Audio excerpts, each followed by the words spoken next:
Welcome to CBSE Knowledge Hub.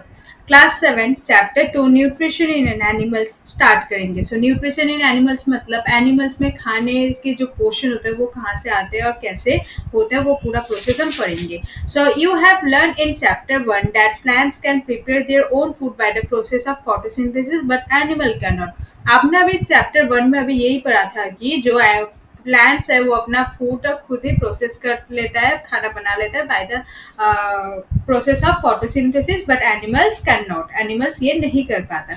So animals get their food from plants either directly or by eating plants or indirectly by eating animals and eat plants.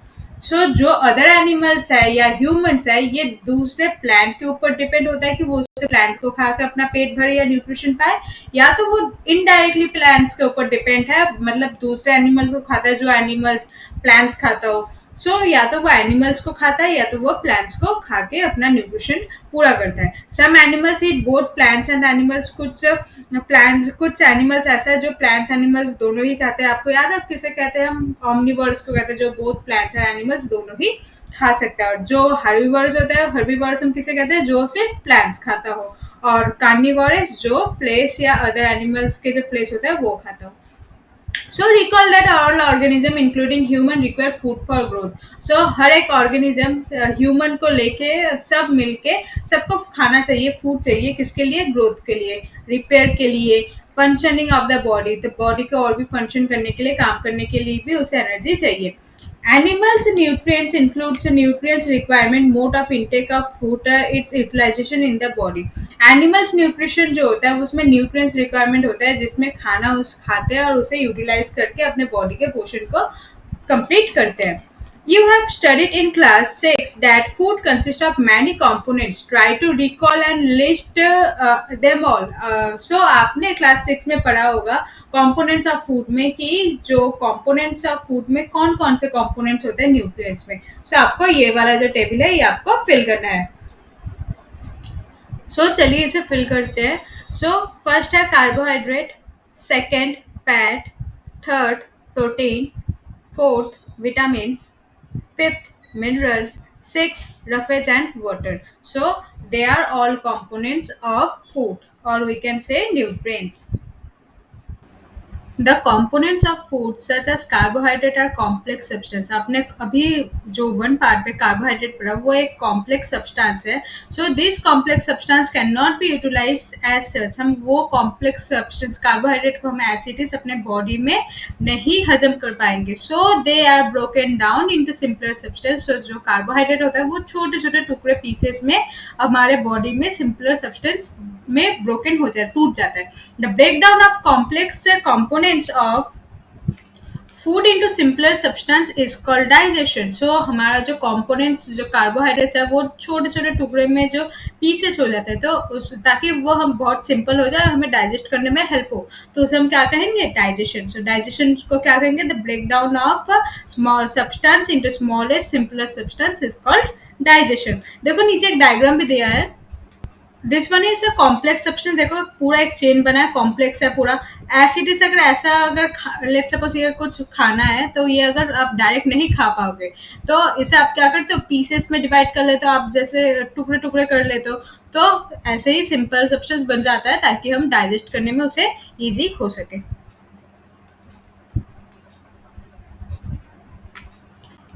Now 2.1 different ways of taking food. सबके खाने का तरीका अलग अलग होता है कि जो mode of nutrition, mode of feeding होता है वो सबका अलग अलग होता है. The mode of taking food into the body varies into different organism. So different different organisms होते हैं, उनके खाने का तरीका कुछ अलग होता है. बीज and humming birds suck the nectar of plants. जो infants of human and many other animals feed on mother milk. जो देखो बीस होता है, हमिंग बर्ड होता है, ये क्या करता है? नेक्टर नेक्टर को क्या क्या करता है? उसे सक कर लेता है, यानी कि चूस के वो जो नेक्टर है वो निकालता है सक करके. वैसे ही जो इन्फेंट्स यानी कि जो छोटे बच्चे होते हैं या कुछ एनिमल्स होते हैं अलग एनिमल्स, वो भी मदर मिल्क को ऐसे ही फीड करते हैं. Snakes like the python swallow the animal they prey upon. कुछ स्नेक्स ऐसे होते हैं जैसे कि पाइथन वगैरह, वो सीधा स्वेलो कर लेते हैं. स्वेलो यानी कि पूरा सा घटक जाते हैं एक बार में. वो चबाते वबाते कुछ नहीं है, पूरा एक लेट सपोज पाइथन के सामने एक फ्रॉग आ गया तो वो फ्रॉग को पूरा घटक जाता है. Some aquatic animals filter tiny food particles floating nearby and feed upon them. कुछ कुछ aquatic animals होते हैं, वो पहले animals क्या करते हैं, वो जो float करते हैं पानी में आसपास कुछ food वगैरह, तो वो ऐसे ही ले लेते हैं filter करके. Next, activity 2.1, what is the type of food and mode of feeding of the following animals. यहाँ पर कुछ animals के नाम लिखे हैं, ये कौन से काइंड ऑफ फूड खाते हैं और मोड ऑफ फीडिंग यानी कि सक करता है या स्वेलो करता है, ये सब आपको लिखना होगा. Write down your observation in the given table. आपको पूरा ऑब्जर्वेशन टेबल में लिखना है. You may find the list of mode of feeding given below the table helpful. So देखो इस टेबल के नीचे कुछ हेल्पिंग के लिए स्क्रैपिंग यानी कि टुकड़े टुकड़े करके उसे खाना. चीविंग यानी कि चबाना. सिफोनिंग यानी कि एक पाइप टाइप से होता है जिस पाइप के थ्रू कुछ भी लिक्विड को सक किया जा सके, सिफोनिंग कहते हैं उसे. कैप्चरिंग एंड स्वेलिंग का, ये जैसे आपने पाइथन का भी एग्जांपल में पढ़ा, वो क्या करता है, कैप्चर करता है फिर उसे घटक जाता है. तो चलिए टेबल 2.1 को फिल करते हैं. Various mode of feeding. Name of animal देखिए यहाँ पर स्नेल है. काइंड ऑफ फूड, वो कौन कौन से फूड खाते हैं, जनरली ग्रास से होते हैं, इंसेक्ट्स होते हैं, स्नेल खा लेता है. सो मोड ऑफ फीडिंग वो कैसे खाता है, च्यूइंग यानी कि चबा के खाता है. एंड जो है काइंड ऑफ फूड, ग्रेन्स में कुछ भी ग्रेन्स हो जाता है, वो स्क्रैपिंग यानी कि उसे छोटे छोटे टुकड़े में बांट लेता है, उसके बाद वो खाता है. ईगल जनरली फ्लेश खाता है खाने में, और वो सीधे स्वेलिंग कर लेते हैं यानी कि पूरा घटक जाता है, वो चबाते नहीं है, सीधे घटक जाते हैं. देन हमिंग बर्ड जो होता है वो नेक्टर खाते हैं, और उसका मोड ऑफ फीडिंग क्या होगा, सकिंग होगा. लाइस यानी लाइस जिसे जो ब्लड जनरली खाता है ह्यूमन बॉडी से या कोई एनिमल बॉडी से, और वो कौन से मेथड से खा लेता है, वो सिफोनिंग मेथड से खा लेते हैं. मॉस्क्यूटो मॉस्क्यूटो जो है वो ब्लड जनरली पीते हैं, मॉस्क्यूटोस वगैरह, और वो भी कौन से मेथड से, सकिंग मेथड से. बटरफ्लाई नेक्टर को पीते हैं फ्लावर से, और कौन से मेथड से, सकिंग. हाउस फ्लाई जो जनरली वो लिक्विड फ्रूट्स लेते हैं, जो पाइप उनके सिफोनिंग यानी कि देखो कुछ पाइप जैसा होता है उनके, और वो कोई भी फूड के लिक्विड हिस्से को वो सक कर लेता है, तो उसे हम क्या कहेंगे, सिफोनिंग कहेंगे. नाउ एक इंटरेस्टिंग फैक्ट पढ़ेंगे. सो ये आपके बुक में ही अमेजिंग फैक्ट कॉर्नर में है. So starfish feeds on animals cover by hard shell of calcium carbonate. Starfish जो है ये कार्निवोरस प्रजाति के है. कार्निवोरस यानी कि जो ओनली डिफरेंट अदर ऑर्गेनिजम्स के ऊपर डिपेंड होते हैं, कि वो अदर एनिमल्स या फिश वगैरह के ऊपर डिपेंड होते हैं, और वो जनरली वो वाले एनिमल्स पसंद करते हैं जिसका हार्ड सेल हो. हार्ड सेल यानी कि जिसका जो सेल वो कैल्शियम कार्बोनेट से बना हो, जैसे कि टॉर्टॉइस हो सकता है या कोई सेल हो सकता है, तो ये जनरली हार्ड सेल वाले एनिमल्स को पकड़ते हैं. After opening the shell, the starfish pop out its stomach through its mouth to eat the soft animal inside the shell. देखो लेट सपोज कोई एक सेल मान लो, ये देखो यहाँ पर एक सेल की फोटो है. अगर ये सेल होता है, ये सेल ऊपर से हार्ड होता है, तो ये क्या करता है, इस सेल को अंदर से खोल लेता है. पहले सेल को पकड़ता है, उसको सेल का जो पार्ट है उसे खोलता है. उसे सेल को खोलने के बाद उसके अंदर थोड़ा सा सॉफ्ट पोर्शन होता है, तो वो सॉफ्ट पोर्शन को वो खाने के लिए यूज करता है. वो सेल को नहीं खाता, उसका सॉफ्ट चीज को खा लेता है. अब सॉफ्ट चीज को खाने के लिए उसके मुंह, जो सेलफिश का देखो ये माउथ है, दिस वन इज सेलफिश का माउथ, सॉरी स्टारफिश का माउथ है. सो जो स्टारफिश है अपने माउथ से क्या करता है, अपने पेट को निकाल लेता है. कितना अमेजिंग है, देखो अपने माउथ से पेट को निकाल लेता है, फिर उस सेल के अंदर जो सॉफ्ट वाले पोर्शन होता है वो सॉफ्ट वाले चीज खा लेता है. उसके बाद अपना पेट फिर अपने मुंह के अंदर निकल जाता है, फिर वो जो खाना होता है धीरे धीरे डाइजेस्ट हो जाता है. सो अपना देखो कितना अमेजिंग आपने सीखा कि जो स्टारफिश है वो अपना पेट बाहर निकल सकता है अपने माउथ से, फिर उसे अंदर भी कर लेता है. फिर जो स्टारफिश ने जो खाना खाया वो धीरे धीरे डाइजेस्ट होता है. देखो ये एक स्टारफिश है, इसका पेट कहाँ से निकला, उसके माउथ से उसका पेट बाहर आ गया. Okay, now come to the next topic 2.2 digestion in humans. So यहाँ से हमारा मेन टॉपिक जो डाइजेशन इन ह्यूमन के बारे में शुरू होगा. सो ये थोड़ा लेंथी होने वाला है, क्योंकि ये देखो buccal cavity, oesophagus, stomach, small intestine, large intestine, इन सब के बारे में हम थोड़ा डिस्क्रिप्शन के साथ पढ़ेंगे, सीखेंगे. सो ये हमारा फर्स्ट टॉपिक होगा. सो स्टार्ट करते हैं. देखो digestion in humans. We take in food through the mouth, हम जो खाना खाते हैं वो कहाँ से खाते हैं, माउथ से खाते हैं, मुंह से। डाइजेस्ट एंड यूटिलाइज इट, इसे हम डाइजेस्ट करते हैं और उससे एनर्जी को हम यूटिलाइज भी करते हैं। The unused part of the food are defecated, have you ever wonder what happens to the food inside the body. जो हमारा अनयूज पार्ट होता है वो हम बाहर निकाल देते हैं। उसके तो आपने कभी सोचा है, जो खाना हम जो खा तो लेते हैं उसके बाद हमारे बॉडी के अंदर वो जाके क्या करता है, एक्चुअली खाने के जो पूरा प्रोसेसिंग हम इधर पढ़ेंगे। The food passes through a continuous canal which begins to the buccal cavity, ये अंडरलाइन कर लो। जो फूड है वो हमारा पूरा कॉन्टिन्यूस एक कैनल यानी कि एक सफर पे जाएगा, which begins to a buccal cavity, जो बकल कैविटी पे शुरू होता है। बकल कैविटी यानी कि हमारा माउथ से शुरू होता है and ends at the NS, और खत्म का होता है एनएस। ये हम डायग्राम के थ्रू भी समझेंगे थोड़ा। आगे चलते हैं। The canal can be divide into various compartment, ये जो हमारा कैनल है ना, अभी पढ़ा हमने कैनल। कैनल जो है वो वेरियस कंपार्टमेंट डिवाइड है। फर्स्ट है the buccal cavity, second food pipe, food pipe को हम साइंटिफिक में लैंग्वेज में ईसोफिगस कहते हैं। थर्ड जो है हमारा स्टमक है। फोर्थ जो है हमारा स्मॉल इंटेस्टाइन है। फिफ्थ जो है हमारा लार्ज इंटेस्टाइन है, ending with the rectum and sixth is anus. Okay, it is not a very long path, क्या ये बहुत लंबा नहीं है। This part together form the alimentary canal, ये सभी पार्ट मिलकर हमारा क्या बनाता है, एलिमेंट्री कैनल, जिसे हम डाइजेस्टिव ट्रैक्ट भी कहते हैं। The food components gradually get digest as food travel through the various compartment inner world. हम जब खाना खाते हैं हर एक जगह से, देखो फर्स्ट बगल कैविटी में जाएगा, फिर ईसोफिगस में जाएगा, फिर स्टमक में, स्मॉल इंटेस्टाइन, लार्ज इंटेस्टाइन, ऐसे जब जितना वो ट्रैवल करेगा उतना डाइजेस्ट का वो बहुत अच्छे से होगा। So the inner worlds of the stomach and the small intestine and the various glands associated with the canal such as salivary glands, liver and pancreas। इसके अलावा हम हमारे पास हमारे बॉडी में कुछ ग्लैंड्स होते हैं, जैसे कि सैलिवरी ग्लैंड्स, लीवर, पैनक्रियास। ये कुछ डाइजेस्टिव जूस प्रोड्यूस करता है जो कि आपको डाइजेशन करने में बहुत हेल्पफुल होता है। Digestive juice convert complex, digestive juice है जो जूस है वो कन्वर्ट कर लेता है कॉम्प्लेक्स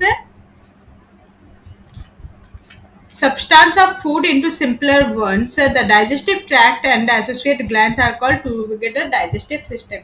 So देखो हमारा कुछ ये कंपार्ट कैनल में कुछ कंपार्टमेंट्स है। इसके अलावा हमारे सलाइवरी ग्लैंड्स होता है, लीवर होता है, पैनक्रियास होता है। ये हमारा स्टमक में भी कुछ डाइजेस्टिव जूस प्रोड्यूस होता है जो हमें डाइजेशन करने में हेल्पफुल होता है। और वो सब चीज मिलाकर हम क्या कहेंगे, उसे डाइजेस्टिव सिस्टम कहेंगे। Now let us know what happens to the food in different part of digestive tract. तो बाकी हम पूरा डिस्क्रिप्शन के साथ पढ़ेंगे कि खाना जब हम फूड खा तो लेते हैं माउथ से, उसके बाद पूरा बॉडी में वो कौन से रास्ते से जाता है, कौन से ट्रैक्ट से जाता है और क्या क्या प्रोसेसिंग होता है, वो सब हम पूरा डिटेल्स में करेंगे। सो देखो ये पहले ह्यूमन डाइजेस्टिव सिस्टम का डायग्राम देख लो। ये पेपर के लिए बहुत इंपॉर्टेंट होने वाला है क्योंकि ये अक्सर पेपर में ये डायग्राम आपको बनाने के लिए बोले जाते हैं। देखो ये ह्यूमन का बकल कैविटी है। बकल कैविटी यानी कि माउथ बोल सकते हो। उसमें सलाइवरी ग्लैंड्स, अभी आपने पढ़ा एक सलाइवरी ग्लैंड्स जो डाइजेस्टिव जूस प्रोड्यूस होता है। सलाइवरी ग्लैंड्स यानी कि सलाइवा, सलाइवा यानी कि मुंह में जो हमारा लाल होता है उसे हम सलाइवा कहते हैं, और वो जो सलाइवरी ग्लैंड प्रोड्यूस करता है। उसके बाद खाना जो होता है हम खाते लेते हैं, उसके बाद एक पाइप से गुजरता है जिसे हम फूड पाइप कहते थे अभी तक, लेकिन अब आप इसे क्या कहोगे, ईसोफेगस कहोगे। उसके बाद जो खाना है वो स्टमक में जाएगा। स्टमक के बाद देखो ये खाना पूरा जाएगा स्मॉल इंटेस्टाइन में, ओके, फिर यहाँ से लार्ज इंटेस्टाइन में, फिर यही जाके रेक्टम से एनएस, फिर ये एक्सक्रीट हो जाएगा। सो ये पूरा प्रोसेस रहने वाला है। हम धीरे धीरे पूरा ये जो प्रोसेस है ये पूरा प्रोसेसिंग अभी हम करेंगे। फर्स्ट पार्ट जो होता है हमारा बकल कैविटी, जिसे हम माउथ कहते हैं, the mouth and buccal cavity. Food is taken into the body through the mouth. जो खाना होता है वो हम माउथ के थ्रू ही स्टार्ट करते हैं, खाना खाते हैं। This process of taking food into the body is called ingestion. जो हम खाना हमारे माउथ से खाते हैं तो प्रोसेस ऑफ इनटेक फूड मतलब खाने को खाना जब हम खाते हैं उस प्रोसेस को हम क्या कहते हैं, इंजेशन कहते हैं। We chew the food with the teeth and break it down mechanically into small piece. हम पहले क्या करते हैं, खाना मुंह पे लेते ही पहले उसे चबाते हैं, च्यू करते हैं, ताकि हमारा जो टीथ है उसे ब्रेक कर देते हैं स्मॉल पीसेस में, हम जब खाना खाते हैं हमारे दांत क्या करते हैं, उसे बहुत छोटे छोटे टुकड़े में हिस्सा करके उसे स्मॉल पीसेस में ब्रेक डाउन कर देते हैं। ब्रेक डाउन करने का ये फायदा होता है कि उसे डाइजेशन में बहुत ही हेल्पफुल होता है। Each tooth is rooted in a separate socket in the gums. हर एक जो दांत है वो हर एक अलग गम्स में ही मतलब प्रेजेंट है। देखो, ये तेज जो है इसका मसूड़े कुछ अलग होगा, ये इस तेज का मसूड़े कुछ अलग होगा। जो माउथ में जो गम्स होता है वो सबके अलग अलग तेज के लिए अलग अलग गम्स होते हैं। Our teeth vary in appearance, सबके दांत अलग अलग दिखने में हो सकता है। किसी का दांत बड़ा हो सकता है, किसी का छोटा हो सकता है, किसी का चौड़ा हो सकता है। तो ऐसे दांत सबके अपीयरेंस जो होता है, टीथ का शेप अलग हो सकता है, लेकिन सब परफॉर्म डिफरेंट फंक्शन। और जो दांत है उसके सारे दांत डिफरेंट फंक्शन करते हैं। According they are given the different names, इसके हिसाब से हमने कुछ दांत के डिफरेंट नेम्स दिया है। देखो, पीछे के जो तीन टीथ है इसे मोलर टीथ कहेंगे। ये जो साइड में मोलर के पहले दो यहाँ से दो यहाँ से इसे प्रीमोलर टीथ कहेंगे। ये है, और ये वाला होगा कैनाइन टीथ, और सामने के जो चार टीथ है इसे हम इंसिसर टीथ कहेंगे। इसके बारे में थोड़ा सा डिस्क्रिप्शन में बताना चाहूंगी मैं। देखो, ये हमारे प्रीमोलर स्टेट है, उसके बाद हमारा पीछे जो होता है वो मोलर टीथ होते हैं, कैनाइन टीथ साइड में होता है, और इंसिसर टीथ सामने के जो चार टीथ होता है उसे हम इंसिसर टीथ कहते हैं। देखो, ये प्रीमोलर ऐसे दिखने में होता है, ओके। और मोलर जो है वो डबल डबल होता है, मतलब इसे प्री मोलर के ही डबल से हम मोलर कहते हैं। इंसिसर जो टीथ होता है वो फ्लैट सा होता है थोड़ा सा, और कैनाइन जो होता है वो बहुत शार्प टीथ होता है। ये चारों टीथ हमारे सबके माउथ में प्रेजेंट होते हैं। एक एक करके सीखते हैं क्या होता है, किसका काम क्या होगा। इंसिसर का देखो, incisor are the sharp teeth at the front of the mouth that bite into food and cut it into small pieces. They are flat with a thin edge. जो इंसिसर टीथ होता है वो हमारे सामने टीथ होता है। देखो, जो इंसिसर है ये हमारे सामने के ये जो चार टीथ है इसे हम इंसिसर टीथ कहेंगे। जो हमारे जनरली क्या करता है, हमारे माउथ के सामने होता है, ये हमारे खाने को कट करने में हेल्प करता है। जैसे आप रोटी ले लेते हो तो रोटी को कट करते हो जब आप सामने के इंसिसर वाले टीथ जनरली यूज करते हो। ये जनरली फ्लैट शेप का होता है और बहुत ही पतले होते हैं। नेक्स्ट है canines. Canines are the sharp pointed teeth with sit next to the incisor. Canine देखो, ये वाला है, ये बहुत शार्प है, पॉइंटेड है। ये इंसिसर के बाद में ये होता है, ये चार इंसिसर है ना, उसी के बाद देखो ये हमारा कैनाइन टीथ है, okay. Canine are the longest of the all teeth. सारे दांतों से लॉन्गेस्ट कौन सा टीथ होता है, कैनाइन टीथ होता है। And people use them to tear food. People खाने को फाड़ने के लिए, मतलब कुछ हार्ड चीज को या कुछ चीज को टीयर करने के लिए कैनाइन टीथ को यूज करते हैं। नेक्स्ट है premolar are bigger than the incisor and canine. They have many rich and help chew and grind up food. Premolar teeth इसे कहते हैं। ये बाकी teeth से थोड़ा चौड़ा होता है, जैसे इंसिसर और कैनाइन से थोड़ा सा चौड़ा है। देखो इसमें, ये जनरली ग्राइंड करने के लिए यूज होता है। मतलब कुछ चीज जो नट्स वगैरह होता है आप उसे दांत में जाकर ग्राइंड करते हो, थोड़ा पीसने में हेल्प करता है। ये प्रीमोलर है। लास्ट है मोलर टिप। ये वाला है हमारा मोलर टिप, जो प्रीमोलर के ही थोड़ा सा एडवांस फॉर्म है। ये डबल टिथ होते हैं molar teeth. The biggest of all teeth, ये सबसे बड़े होते हैं। मेरे सभी दांतों में से सबसे बड़े बड़े दांत होते हैं ये। दे हैव ए लार्ज, ये बहुत बड़े होते हैं। Flat surface and rich with allow them to chew food and grind it up. ये हमें खाना चबाने में हेल्प करता है और इसे ग्राइंड करने की, यानी कि और भी अच्छे से पीसने में मोलर टिथ हमारा बहुत यूजफुल होते हैं। आई होप आपका टिथ वाला कॉन्सेप्ट क्लियर हो गई। ये सारे टिथ हमारे जो माउथ में, सबके माउथ में ही ऐसे सारे डिफरेंट डिफरेंट चार पार्ट के टिथ हमारे माउथ में प्रेजेंट होते हैं। Activity 2.2, wash your hand and look into the mirror. आपको अपने हाथ धोने हैं ताकि आपके माउथ में जो जम्स ना चले जाए आपके हाथ के थ्रू। उसके बाद आपके अपने अपने दांतों को गिनना है। Use your index finger to feel the teeth. आपको अपने इंडेक्स फिंगर को फिंगर के हेल्प से आपको दांत को टच करके गिनना है। How many kinds of teeth could you find. आपने चार टाइप है, आपने भी सीखा, तो चार टाइप में से कौन कितने टाइप के अपने दांत अपने प्रेजेंट है वो देखा। Take a piece of an apple and bread and eat it. आप एक एप्पल के पीस लो और एक ब्रेड के पीस लो और उसे चबाओ। Which tip do you use for biting and cutting. आप ये नोटिस करो कि आप कौन से टिप एप्पल को कट करने के लिए और ब्रेड को कट करने के लिए यूज करो और कौन सी चीज बाइट करने के लिए यूज करो। Enter which one of is piercing and tearing, कौन सा दांत आपको पियर्स कर रहा है, कौन सा आपका टीयर कर रहा है। Also find out the ones that are use for chewing and grinding, और ये भी फाइंड करो कि कौन से वाले दांत आपके च्यू और ग्राइंड करने में हेल्प कर रहे हैं। Record your observation in table 2.2, अपने जो आपको रिकॉर्ड करना है आपके ऑब्जर्वेशन को कि कौन से दांत कहाँ पर है। Number of teeth lower jaw में है, अपर जॉ में। देखो कटिंग और बाइटिंग के लिए कितने दांत होंगे, number of teeth upper jaw में कितने हैं, अपर जॉ यानी कि ऊपर के हिस्से में कितने हैं, लोअर जॉ यानी कि नीचे, और फिर टोटल कितने हैं, ये आपको टेबल में फिल करना है। चलो टेबल को फिल करते हैं।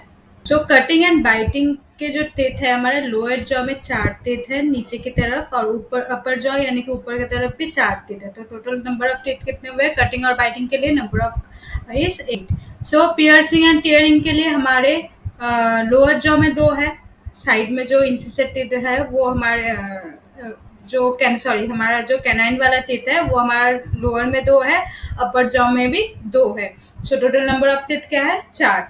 च्यूइंग एंड ग्राइंडिंग टीथ कितने हैं हमारे 10, और अपर जॉ में भी 10, लोअर जॉ में भी 10, यानी कि जो प्रीमोलर और मोलर जो टीथ है ये नंबर ऑफ नीचे 10 है, ऊपर की तरफ भी 10 है। सो नंबर ऑफ टीथ कितने हो गए हमारे 20। सो अगर हमें टोटल नंबर ऑफ टीथ पूछे तो कितना होगा 20 और 8 + 4 सबको सम करो। ओके, हमारे टोटल नंबर ऑफ टीथ हमारे माउथ में 32 है। Now come to the blue box in page number 30। So milk teeth and permanent teeth के बारे में हम जानेंगे।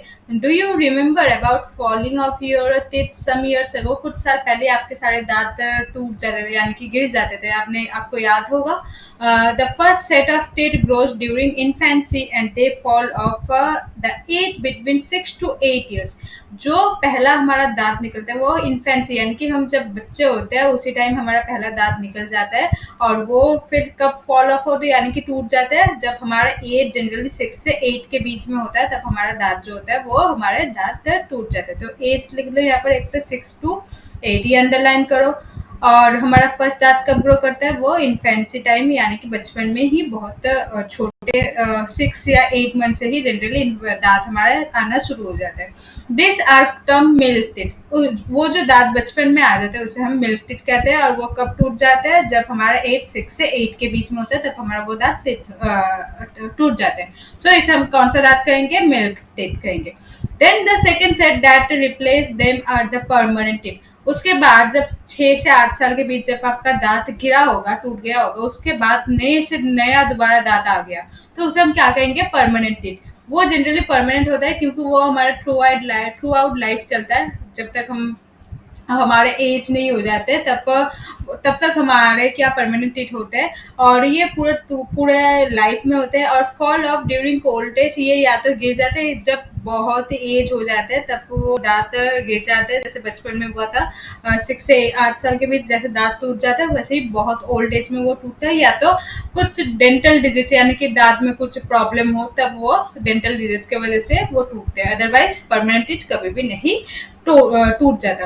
तो मिल्क टीथ जो होता है वो इन्फेंसी के टाइम ग्रो होता है, और वो जनरली 6 से 8 ईयर्स के बीच में वो फिर टूट जाता है। देन उसके बाद हमारा परमानेंट टीथ आता है जो हमारा पूरे लाइफ तक चलेगा। जस्ट वो बस वो अगर कोई डेंटल डिजीज हो तभी टूटेगा, या तो बहुत एज हो जाए तभी टूट सकता है। सो मिल्क टीथ और परमानेंट टीथ का भी जो डिफरेंस बिटवीन है ये भी हमारे पेपर के बेसिस में इम्पोर्टेंट है।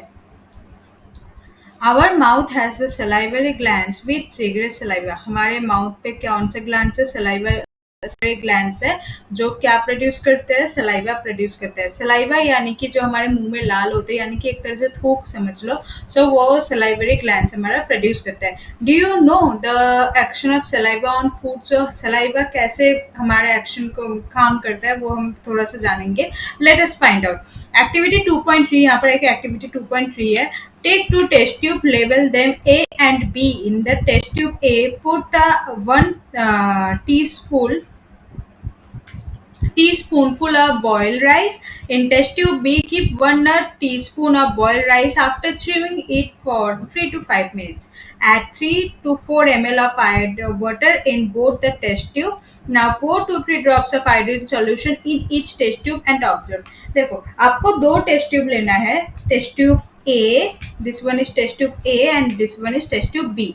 आपको करना है क्या, राइस को बॉईल करना है, बॉईल करके इसमें कुछ राइस, बॉयल राइस सबको डालना है, और टेस्ट ट्यूब बी में आपको करना क्या है, बॉयल राइस को ही थोड़े 3 से 5 मिनट के लिए आपको च्यू करना है, यानी कि चिबाना है, अच्छे से चिबाओ के फिर उसके जो पीसेस होंगे उसको इसमें डालना है टेस्ट ट्यूब बी में। सो टेस्ट ट्यूब ए में करना क्या है, बॉयल राइस को एज इट इज डालना है, और टेस्ट ट्यूब बी में करना क्या है, आपको बॉयल राइस को चिबो के डालना है। ओके, उसके बाद करना है कि उसमें थोड़े थोड़े से 3 to 4 ml वाटर डाल लेना। उसके बाद आपको 2 से 3 ड्रॉप्स आयोडीन सॉल्यूशन दोनों ही सॉल्यूशन में डालना है। और एक बार रिपीट करती हूँ, जो टेस्ट ट्यूब ए है उसमें आपको करना क्या है, बॉयल राइस डालना है, फर्स्ट है। टेस्ट ट्यूब बी में आपको क्या डालना है, टेस्ट ट्यूब बी में आपको बॉयल राइस डालना है, लेकिन after chewing it for 3 to 5 minute, आपको उसे चबाना है 3 से 5 मिनट, उसके बाद उसे टेस्ट ट्यूब बी में डालना है। सेकेंड स्टेप क्या होगा, add 3 to 4 ml of water in both the test tube, दोनों टेस्ट ट्यूब में 3 से 4 ml आपको वाटर डालना है। उसके बाद now 4 to 3 drops of iodine solution in each test tube. Then उसके बाद आपको ऑब्जर्व करना है, देन उसके बाद आपको 2 से 3 ड्रॉप आयोडीन सॉल्यूशन दोनों टेस्ट ट्यूब में डालना है। उसके बाद आपको ऑब्जर्व करना है, why is there a change in colour in the test tubes, discuss the result with your classmate and your teacher, the saliva break down the starch into sugars. अब देखो, आपको पता है कि जो आयोडीन सॉल्यूशन है वो स्टार्च को, अगर स्टार्च प्रेजेंट हो तो उसका कलर कर देता है डार्क वायलेट कलर कर देता है। देखो, जो टेस्ट ट्यूब ए है उसमें कलर हो गया dark violet, but test tube B में कलर क्यों नहीं हुआ, जबकि दोनों में ही बॉयल राइस था, बस फर्क इतना था कि इसमें बॉयल राइस है, इसमें चिबो के डाला है। जिसमें बॉयल राइस है उसका कलर जो है वो वायलेट हो गया क्योंकि इसमें स्टार्च प्रेजेंट है। लेकिन जब हमने जो च्यू किया बॉयल राइस को, तो हमारा सलाइवा क्या करता है, जो स्टार्च प्रेजेंट होता है उसे शुगर में कन्वर्ट कर देता है। स्टार्च तो है ही नहीं, अब उसमें कौन सा चीज है, शुगर है, इसलिए उसका कलर डार्क वायलेट नहीं आया। समझे? सलाइवा क्या काम करता है, स्टार्च को शुगर में कन्वर्ट करता है। This one is important line for you. Okay, now we talk about the tongue. Tongue हमारा क्या कहते हैं, जीभ कहते हैं जिसे। The tongue is a fleshy muscular organ, ये एक फ्लेसी मतलब पूरा फ्लेसी सा होता है, मस्कुलर ऑर्गन है, attach to the back of the floor of the buccal cavity. ये पूरा हमारे गले से शुरू होता है ना, बकल कैविटी से अटैच है पूरा tongue. It is free at the front and can be move in all direction.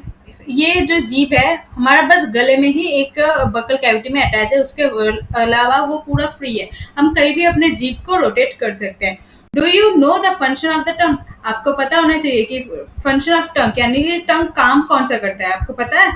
We use our tongue for talking, एकदम बात करने के लिए टंग को यूज करते हैं। अगर देखो, अगर आप अपने टंग को पकड़ के कुछ बात करने की कोशिश करो, नहीं हो पाएगा क्योंकि टंग हमारा रोटेट कर रहा है हमारे मुंह के अंदर, इसलिए हम टॉक कर सकते हैं। Beside it makes saliva with the food during chewing and helps in swallowing food. इसके अलावा ये हमारे जो सलाइवा है, हमारे मुंह में जो सलाइवरी ग्लैंड सलाइवा प्रोड्यूस करता है, इससे सलाइवरी को मिक्स करने में हेल्प करता है।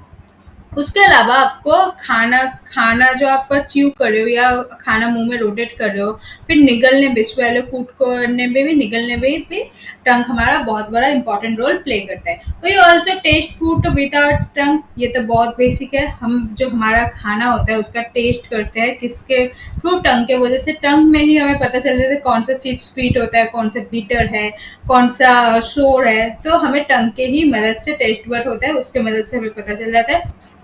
टेस्ट बड यानी कि बीटर, सोर, सॉल्टी, स्वीट, ये सारे हमारे टेस्ट बड है। We can find out position of taste bud by the following activity. आपको ये एक्टिविटी परफॉर्म करना होगा, उसके बाद आपको पता चल जाएगा कि कहाँ पर हमारा टेस्ट बड प्रेजेंट है। देखो, एक्टिविटी 2.4 पहले पढ़ लेते हैं। Prepare a separate sample each sugar solution बनाना है आपको, एक सॉल्ट सॉल्यूशन बनाना है, एक लेमन सॉल्यूशन बनाना है, और एक नीम लीफ को क्रश करके या बीटर गोट यानी कि करेले को क्रश करके उसका जूस बनाना है। तो अगर आप समझ गए होंगे कि शुगर सॉल्यूशन यानी कि उसमें स्वीट होगा, कॉमन सॉल्ट सॉल्यूशन यानी कि वो थोड़ा सॉल्टी से होगा, लेमन जूस जो थोड़ा सोर खट्टा होगा, और juice of crush Neem leaf और बीटर गोट उसका टेस्ट बीटर होगा, कड़वा होगा। So blindfold one of your classmates and ask her him to take out the tongue and keep it in straight and flat position. Then आपको अपने कोई दोस्त के आंख में पट्टी बांध के क्लासमेट्स के उसे कहना क्या है कि जीभ को बाहर निकाले स्ट्रेट पोजीशन में, और आपको बिना दे जो आपके फ्रेंड को बिना देखे उसे को टेस्ट करना होगा और बताना होगा ये कौन सी चीज है. Use a clean toothpick to put the above sample one by one on different areas of the tongue as shown in figure. Use a new toothpick for each sample. So आपको एक टूथपिक के help से थोड़े थोड़े drop आप नए friend के जो टंग है उसमें आपको पुट करना है और उसको पहचानना होगा कि कौन सा टेस्ट किसके लिए है. और हाँ, याद रखना कि जो आप बीटर के लिए एक टूथपिक यूज किया, सो शुगर के जो शुगर सॉल्यूशन होगा उसके लिए अलग टूथपिक यूज करके सॉल्ट सॉल्यूशन के लिए अलग टूथपिक यूज करोगे.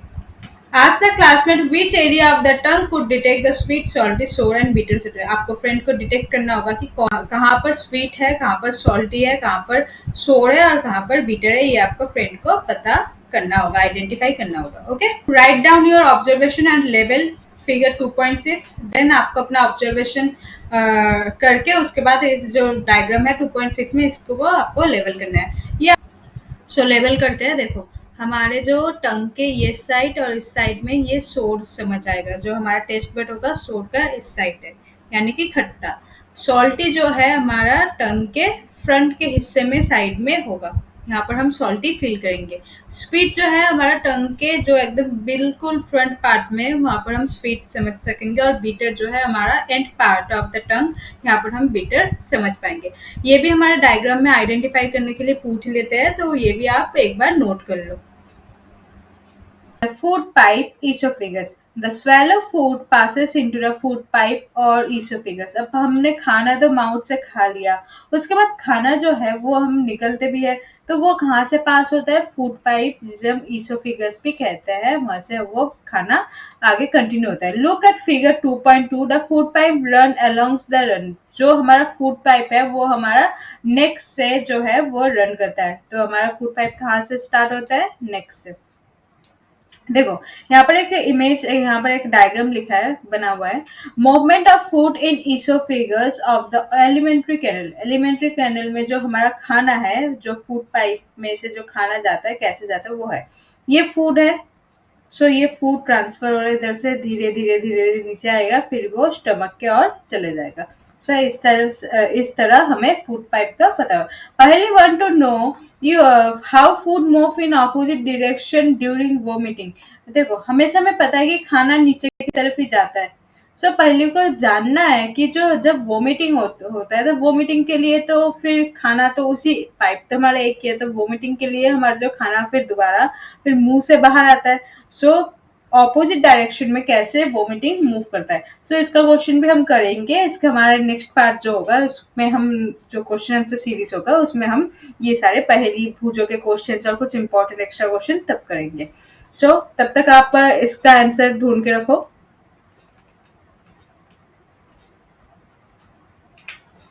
And the chest. जो हमारा खाना है वो हमारा नेक से होते हुए चेस्ट के तरफ जाता है. Food is push down by the movement of wall of the food pipe. जो हमारा खाना है वो नीचे की तरफ जाता है. हमारा जो वॉल मूवमेंट होता है फूड पाइप का, वो पुशअप उसे करते रहता है. Actually the movement takes place throughout the alimentary canal and push the food downwards. तो हमारा जो खाना है वो एलिमेंट्री कैनल में डाउनवर्ड्स की तरफ उसे खाने को पुश डाउन करते हैं, यानी कि वो नीचे तक जाता है. At times the food is not accepted by our stomach and is vomiting out. जब हमारा खाना और एक्सेप्ट नहीं हो पा रहा हमारे स्टमक को, स्टमक पूरा फुल हो जाता है और हम और कुछ खा नहीं सकते, तब हमारा क्या हो जाता है? वोमिटिंग हो जाती है, यानी कि उल्टी आ जाती है हमें. Recall the instance of when you are vomited after eating and think of the reason for it. आप याद करो, आपने कभी बहुत खा लिया और उसके बाद आपको उल्टी आए तो कैसा फील होता है. Discuss with your parents and teacher. ये आप अपने पेरेंट्स या टीचर्स के साथ डिस्कस कर सकते हो. सो नेक्स्ट टॉपिक में आता है स्टमक. आपको याद होगा कि हमारा पहले हमने बकल कैविटी पढ़ लिया था, उसके बाद हमने अभी ईसोफिगस, जिसे फूड पाइप और ईसोफिगस एक सेम ही होता है, सो उसे पढ़ा. उसके बाद हमारा कौन सा आता है? स्टमक. सो स्टमक जो है इंपॉर्टेंट पार्ट है हमारा, इसमें बहुत कुछ जानने के लिए. So the stomach is a thick wall bag. ये एक मोटा वॉल बैक है, मतलब बहुत ही थिक वॉल होता है। Its shape is like flat and J, इसका शेप जो है फ्लैट एंड जे की शेप में है। And it is the widest part of the alimentary canal, और ये बहुत चौड़ा होता है, हमारे एलिमेंट्री कैनल में सबसे चौड़ा पार्ट, वाइडेस्ट पार्ट स्टमक होता है। It receive food from the food pipe at one end and open to the small intestine at the other end. हमारा जो स्टमक है उसका जो वो फूड कहाँ से रिसीव करता है, फूड पाइप से, वहां से ओपन होता है एंड देन स्मॉल इंटेस्टाइन से ये निकलता है। मतलब अगर आप डायग्राम में देखोगे तो, देखो डायग्राम पे चलते हैं। देखो ये हमारा स्टमक है। ओके, सो ये हमारा पूरा ऐसा स्टमक है।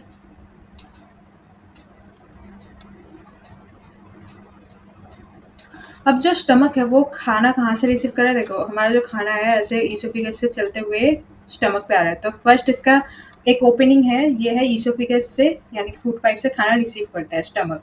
देन खाना रिसीव करने के बाद उस वो कहाँ भेज देता है, उसका जो दूसरा पार्ट है वो स्मॉल इंटेस्टाइन में भेज देता है। देखो एक स्मॉल इंटेस्टाइन एंड अनदर हमने ईसोफिगस। तो स्टमक के दो साइड ओपन है, एक तो ईसोफिगस फूड पाइप के, अब जहाँ से वो खाना रिसीव करता है, और दूसरा वो जहाँ भेजता है, जहाँ खत्म होता है stomach, that is one small intestine. So हमारा खाना जो है वो हमारा, इसलिए वहां पर कहा है कि जो खाना है रिसीव वो यहाँ से यहाँ आया है। ओके, चलिए जहाँ पर रीड करते चलते हैं उधर। Inner lining of the stomach secrete mucus, hydrochloric acid and digestive juice. हमारा जो इनर लाइनिंग का है, मतलब स्टमक के जो इनर लाइनिंग, यानी कि एक तरह से वॉल, मान लो स्टमक के जो साइड में वॉल है, वो क्या क्या सीक्रेट रहता है, तीन चीज सीक्रेट रहता है। First one is mucus, second one is hydrochloric acid and third one is digestive juice. ये तीनों का काम देखते हैं। सो फर्स्ट पढ़ते हैं म्यूकस के। The mucus protect the lining of the stomach. जो म्यूकस है वो स्टमक का जो वॉल है उसे प्रोटेक्ट करता है। किस चीज से, जो एसिड प्रोड्यूस करता है हाइड्रोक्लोरिक एसिड, उस चीज से प्रोटेक्ट करेगा हमारे जो म्यूकस का जो स्किन, म्यूकस एक स्किन मान लो जो स्टमक में होता है, वो प्रोटेक्ट करता है कि बाहर हमें कोई इफेक्ट ना हो या पेट में कोई असर ना हो। Second, the acid kills many bacteria enter along with the. अब देखो जो एसिड है, यहाँ पर एसिड यानी कि हाइड्रोक्लोरिक एसिड के बात किया है, जो एसिड है वो हमारा कौन सा चीज किल कर देता है, बैक्टीरिया को किल कर देता है, जो food and makes the medium in the stomach acidic and help us to digestive juice to act. अब जो हमारा हाइड्रोक्लोरिक एसिड है वो क्या करता है, जनरली हमारे स्टमक में जो बैक्टीरिया होता है उसे किल कर देता है, और उसे जो हमारा स्टमक का मीडियम जो है वो एसिडिक बनाने में हेल्प करता है। And help the digestive juice to act, और जो डाइजेस्टिव जूस है वो ताकि काम कर सके, इसलिए एसिड जनरली वो काम करता है। Digestive juice break down the proteins into smaller substance into simpler substance. This one is important. जो digestive juice है उसका काम क्या है, वो digestive juice है वो break down कर देता है प्रोटीन को, छोटे छोटे जो हमारे खाने में प्रोटीन होता है उसे छोटे छोटे पीसेस में सिंपलर कर देता है। सो हमने तीन चीज पढ़ा अभी। म्यूकस, म्यूकस जो है वो हमारे स्टमक के वॉल जो होता है उसको क्या करता है, प्रोटेक्ट करता है। सेकंड हमने क्या पढ़ा, हाइड्रोक्लोरिक एसिड, वो जनरली क्या करता है, जो बैक्टीरिया हम खाने के साथ हमारे जो मुंह के अंदर जो बैक्टीरिया जा रहे हैं उसे किल करता है, और हमारे जो पेट में स्टमक का जो मीडियम वो एसिडिक बनाने में हेल्प करता है, और ताकि डाइजेस्टिव जूस ठीक से काम कर पाए। और डाइजेस्टिव जूस क्या काम करता है, जो प्रोटीन है उसे छोटे छोटे सिंपलर पीस सब्सटेंस में कन्वर्ट कर देता है। सो स्टमक के ये तीन रोल आपको पूछे जा सकेंगे, तो आप ये अंडरलाइन कर लो और इसे याद भी कर लेना। Next, the small intestine. The small intestine is highly coiled from is about 7 meter long. इसे याद करो, इसे अंडरलाइन करो। The small intestine जो है वो बहुत ही बड़ा होता है, 7.5 मीटर लॉन्ग होता है, मतलब बहुत ही बड़ा होता है। हाईली कॉइल यानी कि ये कॉइल के फॉर्म में होता है, यानी कि बहुत घूम घूम के ये जाता है। अभी फोटो में दिखाती हूँ मैं। It receive secretion from the liver and pancreas. ये जो है जैसे हमने स्टमक का पढ़ा था ना, ये कहाँ से रिसीव करता है, फूड पाइप से, और जो अदर एंड कहाँ था, स्मॉल इंटेस्टाइन में। सो ये रिसीव कहाँ से करता है, लीवर और पैनक्रिया से। Beside it's wall also secret juice, और जो स्मॉल इंटेस्टाइन के जो वॉल होता है वो भी उसके जूस प्रोड्यूस करते हैं। सीक्रेट जूस, अब ये सीक्रेट जूस, डाइजेस्टिव जूस आप बार बार पढ़े हो, ये होता क्या है, ये एक्चुअली हमारा जो डाइजेशन करने में हेल्प करता है कि वो, ताकि और भी प्रॉपर डाइजेशन हो, तो हमारे हर एक पार्ट में मतलब कुछ जैसे स्टमक में डाइजेस्टिव जूस प्रोड्यूस हो गया, लीवर पैनक्रियास अपने पैनक्रियास पैनक्रेटिक जूस प्रोड्यूस करेगा, लीवर जो है बाइल जूस प्रोड्यूस करेगा। सो ऐसे सब एक एक जूस प्रोड्यूस करके, ताकि वो खाने को और भी अच्छे से डाइजेस्ट कर सके, उसमें हेल्पफुल होता है।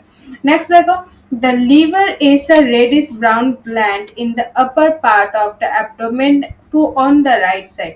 अब जो लीवर है हमारा, वो हमारा क्या है, upper part of the abdomen of right side, यानी कि इंसान के राइट साइड में अपर पार्ट में ये लीवर प्रेजेंट है। It is largest gland in the body, underline करो, जो लीवर है वो हमारा largest gland in the body है। Okay, so liver is the largest gland in our body. One word question पूछ सकते हैं, it secrete the bile juice, तो लीवर हमारा कौन सा जूस सीक्रेट करता है, it secretes bile juice that store in sacs are called gall bladder. जो लीवर जो हमारा जूस प्रोड्यूस करता है वो कहाँ स्टोर होता है, गॉल ब्लैडर में। The bile plays an important role in digestion of fat, जो बाइल जूस है वो जनरली फैट को डाइजेस्ट करने में हेल्पफुल होता है। Next, the pancreas is a large cream color gland located just below the stomach. अब स्टमक के ऊपर ही जस्ट पैनक्रियास आप देख पाओगे। सो ये हमारा लार्ज क्रीम कलर ग्लैंड है, यानी कि क्रीम कलर का वो कलर होता है जो हमारा पैनक्रियास है। The pancreatic juice act as carbohydrate, fat and protein and change them into simpler form. Pancreatic juice का क्या काम है, पैनक्रियाटिक जूस है वो कार्बोहाइड्रेट, फैट, प्रोटीन को स्मॉलर पार्ट्स में और भी सिंपलर पार्ट्स में डिवाइड कर, कौन कौन से चीज, कार्बोहाइड्रेट, फैट्स एंड प्रोटीन्स, किस में चेंज करता है, सिंपलर फॉर्म। देखो अगेन रिवाइज करवा देती हूँ, बाइल जूस जो है वो कहाँ स्टोर होता है, गॉल ब्लैडर में। बाइल जूस क्या काम करता है, bile juice digestion of fat, fat को डाइजेस्ट करता है। अब पैनक्रियाटिक जूस के बारे में आपने पढ़ा, पैनक्रियाटिक जूस क्या है, पैनक्रियाटिक जूस पैनक्रियास प्रोड्यूस करता है, जो कार्बोहाइड्रेट, फैट, प्रोटीन, ये तीनों चीज को और भी अच्छे से डाइजेस्ट करने में हेल्प करता है, इसे सिंपलर फॉर्म कर देते हैं। Okay, the partly digested food now reach the lower part of the small intestine, where the intestinal juice completes the digestion of all components of the food.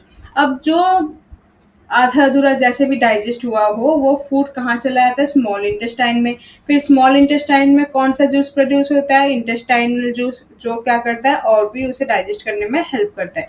तो और एक अंडरलाइन कर लो, स्मॉल इंटेस्टाइन जो है intestinal juice produce करता है। Next, the carbohydrate get broken into simpler sugar such as glucose, जो carbohydrate है वो ब्रेक हो जाता है किसमें, simple sugar such as glucose में, फैट में, और फैट को फैटी एसिड में और ग्लाइसरॉल में, and proteins into amino acid. So यहाँ से आपने क्या सीखा, जो इंटेस्टाइनल जूस है वो क्या करता है, किस चीज को किसे कन्वर्ट करता है, कार्बोहाइड्रेट को शुगर और ग्लूकोज में, फैट को फैटी एसिड और ग्लाइसरॉल में, और प्रोटीन को एमिनो एसिड में इसे कन्वर्ट करता है। So this is important part, so इसे अंडरलाइन करो। अब एक बार डायग्राम देखो तो आपका और क्लियर होगा। सो अभी आपने स्मॉल इंटेस्टाइन के बारे में पढ़ा, तो देखो ये हमारा स्मॉल इंटेस्टाइन है जो ऐसे कॉइल शेप है, ऐसे ऐसे जो शेप जा रहा है ना, ऐसे ऐसे घूम घूम के, तो इसे कॉइल शेप करें। और ये सबसे बड़ा है, इसका जो है वो 7.5 का होगा, तो 7.5 मीटर जो है बहुत बड़ा होगा, मतलब ये कॉइल के फॉर्म में है इसलिए ऐसा लग रहा है कि ये बहुत छोटा है, लेकिन जब इसे हम सीधे लाइन में ऐसे सेट करके देखेंगे तो ये 7.5 मीटर का होगा। ओके, उसके अलावा आपने लीवर के बारे में पढ़ा, लीवर क्या है, सबसे बड़ा ग्लैंड है। ये देखो ये हमारा राइट साइड में है, अपर पार्ट में है ना, ये ऐसे शेप का है लीवर। सो लीवर हमारा बड़ा पार्ट है, सो ये it is the biggest gland अभी आपने पढ़ा, तो लीवर यहाँ से आइडेंटिफाई कर लो। उसके बाद आपने पैनक्रियास के बारे में पढ़ा, पैनक्रियास देखो just upper the small intestine, ये हमारा पैनक्रियास जो हमने अभी पढ़ा था ना, जो क्रीम कलर का होता है, this one is our pancreas. So एक बार देख लो ठीक से। Okay, absorption in small intestine, so small intestine में कुछ कुछ एब्जॉर्प्शन होता है, यानी कि कुछ कुछ चीजें सोख लिया जाता है। सो वो हम पढ़ेंगे। The digested food can now pass into the blood vessel in the wall of small intestine. This process is called absorption. जो डाइजेस्टेड फूड है वो धीरे धीरे ब्लड वेसल के थ्रू वॉल ऑफ इंटेस्टाइन तक पहुंच, पूरे प्रोसेस को हम एब्जॉर्प्शन करेंगे। The inner wall of the small intestine have thousands of finger like outwards called the Willey. जो स्मॉल इंटेस्टाइन के इनर वॉल में बहुत सारे फिंगर लाइक आउटपुट है, उसे हम क्या कहेंगे, विल्ली कहेंगे। और विल्ली जो है प्लूरल फॉर्म है, अगर उसे हम सिंगुलर फॉर्म में कहना चाहते हैं उसे हम विलस कहेंगे।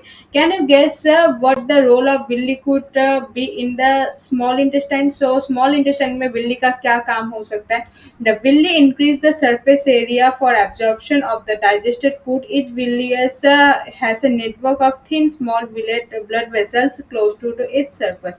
हर एक विल्ली क्या करता है, जो हमारा उसका सरफेस एरिया होता है वो सरफेस एरिया को इंक्रीज करके वो एब्जॉर्प्शन, डाइजेस्ट फूड को एब्जॉर्ब करने में हेल्प करता है। एक एक विलस जो है उसका जो ब्लड वेसल के साथ है वो एक कनेक्शन बना होता है। The surface of the villi absorb the digested food materials. हमारा जो विल्ली है वो डाइजेस्टेड फूड मटेरियल्स को एब्जॉर्ब कर लेता है। The absorb substance are transport via blood vessel to different organs of the body. अब देखो, जो चीज एब्जॉर्ब हो गई यानी कि डाइजेस्ट हो गया, वो कहाँ जाता है, वो ब्लड वेसल के थ्रू यानी कि ब्लड के साथ मिक्स होके पूरे डिफरेंट ऑर्गन्स में चले जाते हैं हमारे बॉडी में, ताकि हमारा जो where they are use to build complex substance such as the proteins require by the body is called assimilation. So villi में क्या होता है, एब्जॉर्ब हो जाता है मेनली, फिर वो जो एब्जॉर्ब वाले पोर्शन होता है वो कहाँ चले जाते हैं, ब्लड वेसल के थ्रू पूरे थ्रू आउट बॉडी फैल जाता है, जहाँ पर क्या होता है, प्रोटीन का एब्जॉर्बेशन होता है और बहुत कुछ जो काम करना होता है वो जहाँ जहाँ प्रोटीन रिक्वायर होगा वहाँ वो चला जाएगा। और ये पूरे प्रोसेस को हम क्या कहेंगे, assimilation. In the cells, glucose break down with the help of oxygen into carbon dioxide and water. Cell में क्या होता है, जो ग्लूकोज क्या करता है, हेल्प करता है जो ऑक्सीजन को है, oxygen of break down of the oxygen, oxygen को ब्रेक डाउन करता है किसमें, कार्बन डाइऑक्साइड और वाटर में। And the energy is release, और तभी हमारा बॉडी में हम एनर्जी पाते हैं, तो एनर्जी प्रोड्यूस होता है। The food that remain undigested and unabsorbed enter into the large intestine. So जो फूड हमारा अनडाइजेस्ट हुआ, मतलब जो डाइजेस्ट नहीं हुआ, सो वो कहाँ चला जाता है, हमारा लार्ज इंटेस्टाइन में फिर वापस जाता है। सो आप क्या समझे कि विल्ली जो है बहुत इंपॉर्टेंट रोल प्ले करता है। कैसे? विल्ली जो होता है वो हमारा मेनली एब्जॉर्ब कर लेता है, जो प्रोटीन वाले चीज होता है वो एब्जॉर्ब कर लेता है, जो हमें बॉडी के लिए इंपॉर्टेंट है, वो ब्लड वेसल के थ्रू पूरे बॉडी में फैल जाता है, उस प्रोसेस को हम एसिमिलेशन करते हैं। लेकिन कुछ कुछ चीज जो होता है एब्जॉर्ब नहीं हो पाता, जो अनडाइजेस्टेड फूड है वो फिर लार्ज इंटेस्टाइन में चला जाता है। अब लार्ज इंटेस्टाइन के बारे में पढ़ेंगे। The large intestine is wider and shorter than small intestine. Large intestine जो है वाइडर है स्मॉल इंटेस्टाइन से ज्यादा, मतलब स्मॉल इंटेस्टाइन छोटे जगह पर वो उसने जगह घेर रखा है, लेकिन लार्ज इंटेस्टाइन बहुत ही वाइडर है, बट वो छोटा भी है, शॉर्टर देन स्मॉल इंटेस्टाइन। ये इंटेस्टाइन से छोटा है, देखो नाम में लार्ज है लेकिन स्मॉल इंटेस्टाइन से रियली में ये छोटा है बहुत। It is about 1.5 metre length है, ये इसका लेंथ कितना होगा, 1.5 मीटर लेंथ। अगर स्मॉल इंटेस्टाइन का याद है तो उसमें क्या था, 7.5 मीटर लेंथ, और लार्ज इंटेस्टाइन कितना है, 1.5 metre length. Its function to absorb water and some salts from the undigested material. अब देखो, जो अनडाइजेस्टेड मटेरियल वो लार्ज इंटेस्टाइन में चला गया है। अब लार्ज इंटेस्टाइन में जो अनडाइजेस्टेड फूड है उसमें से कुछ वाटर और सॉल्ट को एब्जॉर्ब कर लेता है पहले large intestine. The remaining waste passes into the rectum, बाकी का जो वेस्ट है वो रेक्टम में जाता है। And there are semi solid faeces, the faecal matter is remove through the anus and is called egestion. So उसके बाद जो हमारा बॉडी में जो नहीं चाहिए अनडाइजेस्टेड फूड, जो फेशियल मैटर होता है वो रिमूव हो जाता है टाइम टू टाइम हमारा एनस के through, this is called egestion, और उस प्रोसेस को हम क्या कहेंगे, इजेशन कहेंगे। 2.3 डाइजेशन इन ग्रास ईटिंग एनिमल्स। अब जो ग्रास ईटिंग एनिमल्स है यानी कि जो ग्रास खाते हैं, उन एनिमल्स में डाइजेशन किस तरह होता है। Have you observed cow, buffaloes, other grass eating animals chewing continuously even they are not eating?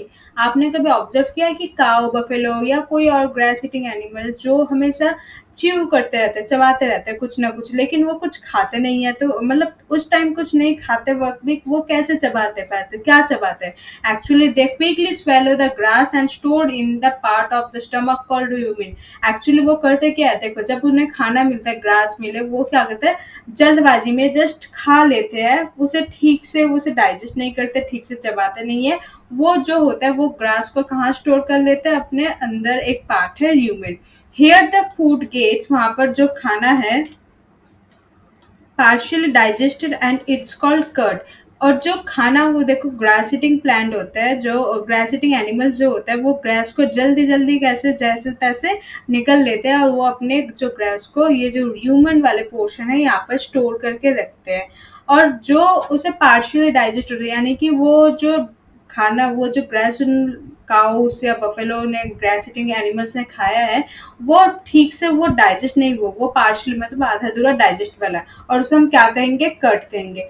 Then but later the cud returns to the mouth in the small lumps animals chew its. देन ये जो curd है, curd यानी कि जो grass है जो उसने ल्यूमेंट पे स्टोर कर रखा है, वो अपने फिर माउथ पे फिर दोबारा वापस ला सकता है। फिर उस ग्रास जो ग्रास वो था उसे और भी ठीक से डाइजेस्ट करने के लिए वो उसे चबाते हैं। तो तभी हम देखते हैं ना कि बफेलो या काऊ हमेशा चबाते रहते हैं। वो क्या चबाते हैं, वो थोड़ी देर पहले या जो उसने ग्रास खाया होगा उसे दोबारा फिर अपने मुंह पे लाके वो दोबारा से च्यू करते हैं। तो उस पूरे प्रोसेस को हम क्या कहेंगे, र्यूमिनेशन कहेंगे। और जो एनिमल्स ये कर पाता है उसे हम क्या कहेंगे, र्यूमिनेंट्स करें। Animals are called ruminants. एक बार हम एनिमेशन के थ्रू समझ लेते हैं कि जो काऊ कैसे खाने को डाइजेस्ट करता है, पूरा प्रोसेस एक बार देख लेते हैं तो क्लियर और हो जाएगा। देखो ये काऊ है, ये हमेशा चबाते रहते हैं। इसका जो प्रोसेस होगा ये होगा र्यूमिनेंट्स। ये जो एनिमल्स को हम र्यूमिनेंट्स कहते हैं, क्योंकि ये र्यूमिनेशन मेथड फॉलो करते हैं। ये उसका डाइजेस्टिव सिस्टम है। जैसे ह्यूमन का डाइजेस्टिव सिस्टम कुछ अलग तरह का था, तो ये इसका डाइजेशन सिस्टम है।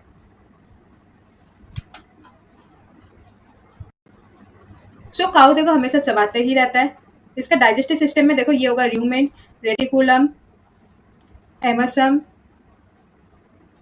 एबोमसम। जो ये ग्रास है वो ग्रास को डायरेक्टली जैसे तैसे खा के वो कहाँ पर स्टोर करता है, र्यूमेन में वो स्टोर करेगा। तो र्यूमेन में बस ग्रास है, उसके बाद वो देखो जैसे तैसे था वो। अब इसे स्मॉलर पीस करना है डाइजेशन के लिए, तो वो क्या करता है, र्यूमेन से वो डाइजेशन के लिए वो र्यूमेन से छोटे छोटे पीस को फिर अपने वापिस लेके आते हैं, रेटिकुलम में रखते हैं। ओके, अब रेटिकुलम में जाने के बाद ये उसका फूड पाइप जो उसके गले के साथ है उसमें इजीली हो जाता है, वो फिर वापस मुंह पे ला सकता है। मुंह पे लाने के बाद उसे दोबारा चबाते हैं। देखो काऊ कैसे चबा रहा है बार बार। दोबारा चबाने के बाद वो क्या करते हैं, थोड़े उसने डाइजेशन च्यू कर लिया, स्मॉलर पीस कर लिया। स्मॉलर पीस करने के बाद होता क्या है, वो वापस ओमेसम में चला जाता है। ओमेसम में जाने के बाद क्या होता है, वो और भी स्मॉलर पीसेस में कन्वर्ट हो जाता है। अब थोड़ी देर बाद ओमेसम से ये कहाँ जाएगा, एबोमेसम तक। एबोमेसम पे जाके ये इसमें जो भी वाटर होता है या सॉल्ट होता है वो ऑब्जॉर्व कर लेता है। उसके बाद ये चला जाता है अपने इंटेस्टाइन की ओर। अब जब ये स्मॉल इंटेस्टाइन में चला जाएगा, यहाँ पर कुछ बैक्टीरिया होते हैं जो बैक्टीरिया और भी इसे डाइजेस्ट करने में हेल्प करते हैं कि इसमें और भी पूरा डाइजेशन हो जाए। ये देखो यहाँ पर रेड कलर है, इसे सीजम कहते हैं, और यहाँ पर कुछ बैक्टीरियाज होते हैं, ये इसे डाइजेशन करने में हेल्प करते हैं। सो आई होप आपका एनिमेशन देखने के बाद ये समझ आ गया होगा कि र्यूमिनेशन जो र्यूमिनेंट्स एनिमल्स है वो कैसे अपना डाइजेस्टिव सिस्टम को देखते हैं। अब नेक्स्ट पैरा में चलते हैं। The grass is rich in cellulose. जो ग्रास होता है वो सेलुलस से भरा होता है। और टाइप ऑफ कार्बोहाइड्रेट, सेलुलस क्या होता है, एक टाइप ऑफ कार्बोहाइड्रेट होता है। In ruminants like cattle, deer, cattle यानी कि जिसके 4 पैर होते हैं, जनरल ग्रास ईटिंग प्लांट्स होते हैं, और deer, bacteria present in rumen. जो र्यूमेन में बैक्टीरिया प्रेजेंट होता है। र्यूमेन में बैक्टीरिया क्यों प्रेजेंट हो सकता है, क्योंकि देखिए वो ग्रास को डायरेक्टली खा लेते हैं। अब वो डाइजेस्ट पूरे प्रॉपर नहीं होता, तो ग्रास के साथ जो भी बैक्टीरिया होते हैं वो र्यूमेन में ही जाके स्टोर हो जाता है। Helps in digestion of cellulose. अब जो गुड बैक्टीरिया वो क्या करता है, सेलुलर डाइजेशन करने में हेल्प करता है। Many animals including human can not digest cellulose. बहुत एनिमल्स है इंक्लूडिंग ह्यूमन भी सेलुलोज को एब्जॉर्ब नहीं कर पाते। अगर आपको ग्रास दिया जाए आप उसे डाइजेस्ट प्रॉपरली नहीं कर पाओगे, क्योंकि आप के अंदर वो सेल्यूलोज को डाइजेस्ट करने की कैपेसिटी नहीं है. Animals like horse, rabbit, etc. have a large sac-like structure called cesium between the esophagus and the small intestine. जो एनिमल्स है हॉर्स रैबिट इनके और लार्ज सैक होता है यानी कि बड़ा सा जगह होता है सीजम कहते हैं जो ईसोफेगस और स्मॉल इंटेस्टाइन के बीच में होता है. The cellulose of the food is digested here by the action of certain bacteria which are not present in the humans. Because ये जो सीजम में काम क्या होता है, सीजम में जो बैक्टीरिया एक्स्ट्रा चला जाता है जो ह्यूमन के बॉडीज में ये सीजम नहीं होता. ये सिर्फ जो सेलुलोस ईटिंग प्लांट सेलुलोस जो होता है grass eating plants grass eating animals में ये वाला सीजम जो होता है वो प्रेजेंट होता है जिसमें वो होता है कि जो बैक्टीरियाज होते हैं वो उसे डाइजेस्ट करने में हेल्प करते हैं. So far you have learn about animals which possess the digestive system. So आपने डाइजेस्टिव सिस्टम के बारे में पढ़ा जो एनिमल्स के बीच में.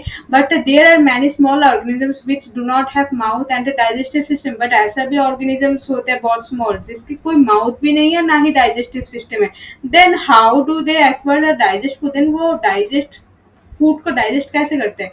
In the section below, you will learn another interesting way of a food intake. So इसके नीचे ही जो सेक्शन है इसमें आप इसी के बारे में आपको बहुत कुछ जानने को मिलेगा. थोड़ा इंटरेस्टिंग होगा क्योंकि जिसका माउथ ही नहीं है जिसका डाइजेस्टिव सिस्टम नहीं है तो वो खाता कैसे होगा और डाइजेशन कैसे करता होगा. सो वो नथिंग है. वो क्या होगा एमीबा जो जनरली पानी में पाया जाता है वाटर सरफेस में पाया जाता है. Feeding and digestion in amoeba. तो चलिए पढ़ते हैं 2.4 feeding and digestion in amoeba. Amoeba is a microscopic single cell organism found in pond water. Amoeba जो है वो माइक्रोस्कोपिक है मतलब माइक्रोस्कोप से इसे देखने की जरूरत है बिकॉज इसका साइज जो है बहुत ही छोटा है. सिंगल सेल ऑर्गेनिज्म जिसका एक ही सेल है और ये कहाँ पाया जाता है पॉन्ड वाटर में. Amoeba has a cell membrane. Amoeba में एक सेल मेम्ब्रेन है around it dense nucleus and many small bubble like vacuoles. Amoeba में जो है एक सेल मेम्ब्रेन है एक राउंडेड डेंस न्यूक्लियस है. इसके अंदर देखो ये राउंडेड डेंस मतलब बहुत ही गहरा एक न्यूक्लियस है इसमें and many small bubble like vacuoles. और इसमें बहुत सारे वैक्यूल्स है. ये देखो ये जो बबल्स लाइक है ये सारे इसके वैक्यूल्स यानी कि खाली स्पेसेस. In it cytoplasm. इसके जो साइटोप्लाज्म यानी कि ये जो जेली लाइक चीज है ये अमीबा इसी में जो वैक्यूल्स न्यूक्लियस सब कुछ इसी में प्रेजेंट है. Amoeba constantly change its shape and position. Amoeba का जो शेप है वो कॉन्स्टेंटली चेंज होता है. वो फिक्स शेप का नहीं होता वो चेंज होते रहता है और वो अपना पोजीशन भी हमेशा चेंज करते रहता है. It pushes out of one or more fingers like projection called pseudopodia or false feet. देखो सूडोपोडिया जो है इसी का मीनिंग और है कि फॉल्स फीट. फॉल्स यानी कि नकली, फीट यानी कि पैर. इसका नकली पैर को हम क्या कहेंगे सूडोपोडिया. जनरली इसका पैर नहीं होता है. इसका जो शेप ही है ये कुछ अलग अलग शेप बना लेते इसलिए इसका कोई पर्टिकुलर फीट नहीं है पर्टिकुलर पैर नहीं है इसलिए हम इसे क्या कहते हैं pseudopodia. For movement and capture food. ये अपना बॉडी को ही इस्तेमाल करता है मूव करने के लिए जिसे सूडोपोडिया कहा जाता है. किसके कारण वो मूव करता है अपने आप को क्योंकि उसे भी खाना चाहिए कैप्चर फॉर फूड. सो देखो दिस इज अमीबा. ये अमीबा है ये इसका न्यूक्लियस है ये वैक्यूल्स है ये पूरा साइटोप्लाज्म्स है. ये लेट्स सपोज ये फूड पार्टिकल्स है. इसे फूड पार्टिकल्स को अगर इसने देख लिया कि यहाँ पर फूड है इसे पता चल गया यहाँ पर फूड है तो ये अपना फॉल्स फीट ये ऐसे करके इसे कैप्चर कर लेगा. सो इसका माउथ नहीं है डाइजेस्टिव सिस्टम नहीं है तो देखो ये कैसे कैप्चर कर लेगा बिना माउथ के भी इसने खाने को खा लिया. Amoeba feeds on some microscopic organisms. Amoeba generally जो microscopic organisms होते हैं ponds में वही खाते हैं. When it sense food, it pushes out pseudopodia around the food particles and engulfs it. उसे जब पता चलता है कि उसके आसपास कोई फूड है वो सेंस कर पाता है तो उसे अपना सूडोपोडिया जो है वो पुश करके उस फूड पार्टिकल तक लेके जाता है और उसे फूड पार्टिकल्स को अपने अंदर ले लेता है. The food becomes trapped in the food vacuoles. और जो फूड होता है वो फूड वैक्यूल्स जो खाली स्पेसेस होते हैं वहाँ पर ट्रैप हो जाता है. डाइजेस्टिव जूस है secret into the food vacuoles. वही फूड वैक्यूल्स में उसका डाइजेस्टिव जूस सीक्रेट होता है यानी कि बनता है. They act on the food and break down into simpler substance. जो डाइजेस्टिव जूस है वो फूड को ब्रेक डाउन कर लेते हैं स्मॉल सब्सटेंस पे, छोटे छोटे पीसेस कर लेते हैं. Gradually the digested food is absorb. धीरे धीरे वो जो डाइजेस्टिव फूड है वो एब्जॉर्ब हो जाता है. The absorb substance are use for growth. जो एब्जॉर्ब हो जाता है सब्सटेंस वो ग्रोथ के लिए यूज होता है. Maintenance and multiplication. The undigested residue of the food is expel outside by the vacuole. और जो खाना डाइजेस्ट नहीं हुआ वो वैक्यूल धीरे धीरे उसे बाहर निकाल देता है. देखो एमीबा जो है खाना जहाँ भी फूड पार्टिकल्स मिले वो अपना फॉल्स फीट लेके वो फूड पार्टिकल्स को कैप्चर कर लेता है. कहाँ पर? फूड वैक्यूल्स में. जो फूड है देखो फूड वैक्यूल्स में कैप्चर हो गया, यहाँ पर हो गया, यहाँ पर हो गया. अब देखो फूड वैक्यूल्स में कैप्चर होने के बाद उसमें से एक डाइजेस्टिव टाइप का जूस प्रोड्यूस होता है. जो डाइजेस्टिव जूस क्या करते हैं उस फूड पार्टिकल्स को छोटे छोटे टुकड़े कर लेते हैं जिसमें जो जो चीज एब्जॉर्ब होना होता है वो एब्जॉर्ब कर लेता है. जो जो एब्जॉर्ब कर लेता है वो क्या हो जाता है, ये पूरे एमीबा में जो ग्रोथ के काम में या कुछ और फंक्शनिंग के काम में वो काम होता है. उसके बाद उसमें से जो अनडाइजेस्टेड पार्टिकल्स होता है वो क्या करता है अपने बॉडी से ही निकाल देता है. सो देखो without mouth without digestive system वो खाना खा भी सकते हैं और उसे डाइजेस्ट भी कर सकते हैं और उसे बाहर भी निकल सकते हैं. तो पूरा प्रोसेस एक छोटा सा ऑर्गेनिज्म जो एमीबा है माइक्रो ऑर्गेनिज्म है तो उसमें ही पूरा ये प्रोसेस कंप्लीट हो रहा है. सो बहुत अमेजिंग फैक्ट है ये. आपका डायग्राम भी इम्पोर्टेंट है. Last part, the basic process of digestion, food and release of energy in same in all animals. जो basic process होता है बाकी सारे animals या organisms में same वही होता है. वो खाना खाता है कि और उसे digest करता है ताकि उसमें से energy release हो सके. So in later chapter you will learn about the transport of food absorbed by the intestine. इसके बाद और भी chapters पढ़ोगे जिसमें आप generally transport of food पढ़ोगे कि intestine में absorb कैसे होता है food वो पढ़ोगे और to the various parts of the body और बॉडी पार्ट्स में कैसे खाना पहुंचता है एब्जॉर्ब होता है ये सब आप इसी और भी आगे के फर्दर चैप्टर्स में ये आप पढ़ो. जो हमारे बुक के कीवर्ड्स है वो करेंगे, कुछ एक्स्ट्रा क्वेश्चंस करेंगे जो इंपॉर्टेंट होता है एग्जाम के लिए और एक्सरसाइज जो बुक के क्वेश्चंस है वो हम सॉल्व करेंगे. तो चलिए स्टार्ट करते हैं कीवर्ड से. First absorption. Absorption is the process take place post digestion. Absorption यानी कि जो इसे हम पोस्ट डाइजेशन इसलिए कहते हैं क्योंकि डाइजेस्ट होने के बाद जो भी चीज हमें जरूरत होती है वो एब्जॉर्ब होता है, वो हमारे बॉडी में ब्लड के साथ मिक्स होकर पूरे बॉडी में फैल जाता है. Next second amino acid. Amino acids are the organic compound that combine to form proteins. Hence, they are referred to as building components of protein. Amino acid जो होता है ये एक ऑर्गेनिक कंपाउंड है जो जनरली प्रोटीन के साथ combine होकर पूरे बॉडी को बिल्डअप करता है प्रोटीन के साथ. Third amoeba. Amoeba is a unicellular organism that has the ability to change its shape. Amoeba एक unicellular organism है यानी कि सिंगल सेल ऑर्गेनिज्म है जिसके पास एक एबिलिटी होता है वो अपना शेप चेंज करे. They are usually found in water bodies such as ponds, lakes and slow moving rivers. ये जनरली कहाँ फाउंड पाया जाता है? पॉन्ड्स में या लेक्स में या ऐसे कोई रिवर में जिसका पानी बहुत ही धीरे धीरे मूव करता हो. Fourth assimilation. Assimilation is the movement of digested food molecules into the cells of the body where they are used. Assimilation यानी कि यहाँ पर जो डाइजेस्टेड फूड होता है वो मूव होता है वो बॉडी के सेल्स में जहाँ पर उसकी जरूरत होती है. Bile. Liver is the largest gland in the human body. Secrete bile juice. Bile juice जो है वो लीवर प्रोड्यूस करता है, सीक्रेट्स करता है यानी कि जो बाइल जूस है वो सिंपल लीवर में प्रोड्यूस होता है. लीवर सबसे लार्जेस्ट ग्लैंड माना जाता है. That is store in a sac like structure called a gall bladder. और जो बाइल जूस प्रोड्यूस होता है वो कहाँ पर स्टोर होता है? गॉल ब्लैडर में. The Biles helps in the digestion of fat. Bile क्या करता है? फैट को डाइजेस्ट करने में हेल्प करता है. Buccal cavity. The buccal cavity or oral cavity is the beginning of the alimentary canal which leads from the pharynx to the esophagus. Buccal cavity को हम oral cavity भी कहते हैं जो हमारे alimentary canal का फर्स्ट स्टार्ट है. Buccal cavity यानी कि आप माउथ होता है जहाँ पर हमारा जो जनरली इंजेक्शन से जो प्रोसेस होता है वो शुरू होता है उसके बाद esophagus आता है. Next, canine. Canine are pointed teeth found at the side of the mouth. Canine एक type of teeth है जो pointed होता है, sharp teeth होता है जो हमारे mouth के sides में पाए जाते हैं. Cellulose, cellulose is the insoluble dietary fibre. ये हमारा एक डाइटरी फाइबर है जो जनरली सॉल्युबल यानी कि पानी के साथ घुलता नहीं है। Consistent of glucose polymers present in all kind of cell wall of plants. ये जनरली सारे सेल वॉल ऑफ प्लांट्स, सारे प्लांट्स के सेल वॉल में प्रेजेंट है, जिसमें ग्लूकोज पॉलीमर्स है। 9. Digestion. The process involves breaking down complex molecules into simpler molecules that can be readily absorbed by the body. Digestion एक process होता है जिसमें जो फूड होता है वो ब्रेक डाउन होता है स्मॉलर मॉलिक्यूल्स में, ताकि हमारे बॉडी उसे बहुत इजीली उसे एब्जॉर्ब कर पाए। Egestion, the process of giving out undigested food or waste material from a cell or an organism is called egestion. Egestion एक प्रोसेस होता है जहाँ पर जो हमारा बॉडी में जो फूड अनडाइजेस्ट है, जो हमारा डाइजेस्ट नहीं हो पाया, वो एक वेस्ट मटेरियल हो जाता है, उसे हमारे बॉडी से आउट करने के प्रोसेस को हम इजेशन कहते हैं। Fatty acid. Fatty acid are the building blocks of the fat in our bodies and in the food we eat. Fatty acid जो है वो बिल्डिंग ब्लॉक्स माना जाता है क्योंकि ये फैट को बिल्डअप करता है और हमारे बॉडी में, और इसे हम फैटी एसिड कहाँ से पाते हैं, हम जो खाना खाते हैं। Food vacuoles, the food vacuoles or digestive vacuole is a membrane bound cell organelles associate with digestive function. Food vacuole जो होता है वो डाइजेस्टिव वैक्यूल भी कहा जाता है, जिसमें membrane bound cell organelles associate होते हैं, वहाँ पर डाइजेस्टिव फंक्शन सारे परफॉर्म होते हैं। जैसे कि हमारे एमीबा में फूड वैक्यूल्स होता है, जहाँ पर पूरा डाइजेस्टिव जो डाइजेशन वो फूड वैक्यूल्स में ही होता है।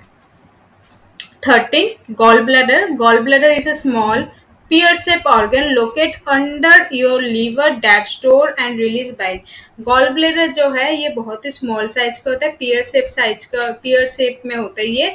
ये हमारे लीवर के अंदर है और यहाँ पर जो बाइल जूस रिलीज होता है वो स्टोर करता है। बाइल जूस लीवर रिलीज करता है और बाइल जूस को स्टोर कहाँ होता है, गॉल ब्लैडर में करता है। 14. Glycerol. Glycerol is a colourless odourless liquid with a sweet taste. Glycerol एक जिसका कलर नहीं है, उसका कोई ऑर्डर नहीं है और ये इसका जो टेस्ट है वो बहुत स्वीट है। ऑर्डर यानी कि खुशबू, इसका कोई स्मेल नहीं है। 15. Incisor. Incisor teeth is present in front in the mouth. Incisor एक टाइप ऑफ टीथ है जो हमारे फ्रंट ऑफ माउथ के जो सामने वाले जो दांत होते हैं, इसे हम इंसिसर कहते हैं।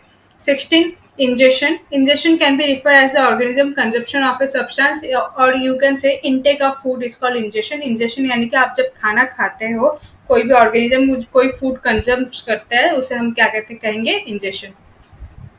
17. Liver. The liver is located in the upper right portion of the abdomen. Liver जो है हमारा upper right body के upper right portion में present है। It is the largest gland in the human body and that performs several important function. ये हमारे gland जो human body के एक largest gland है और ये बहुत सारे important function perform करते हैं। 18. Milk teeth. Milk teeth are the initial set of teeth that develops throughout childhood and fall out between the age of 6 and 8 years.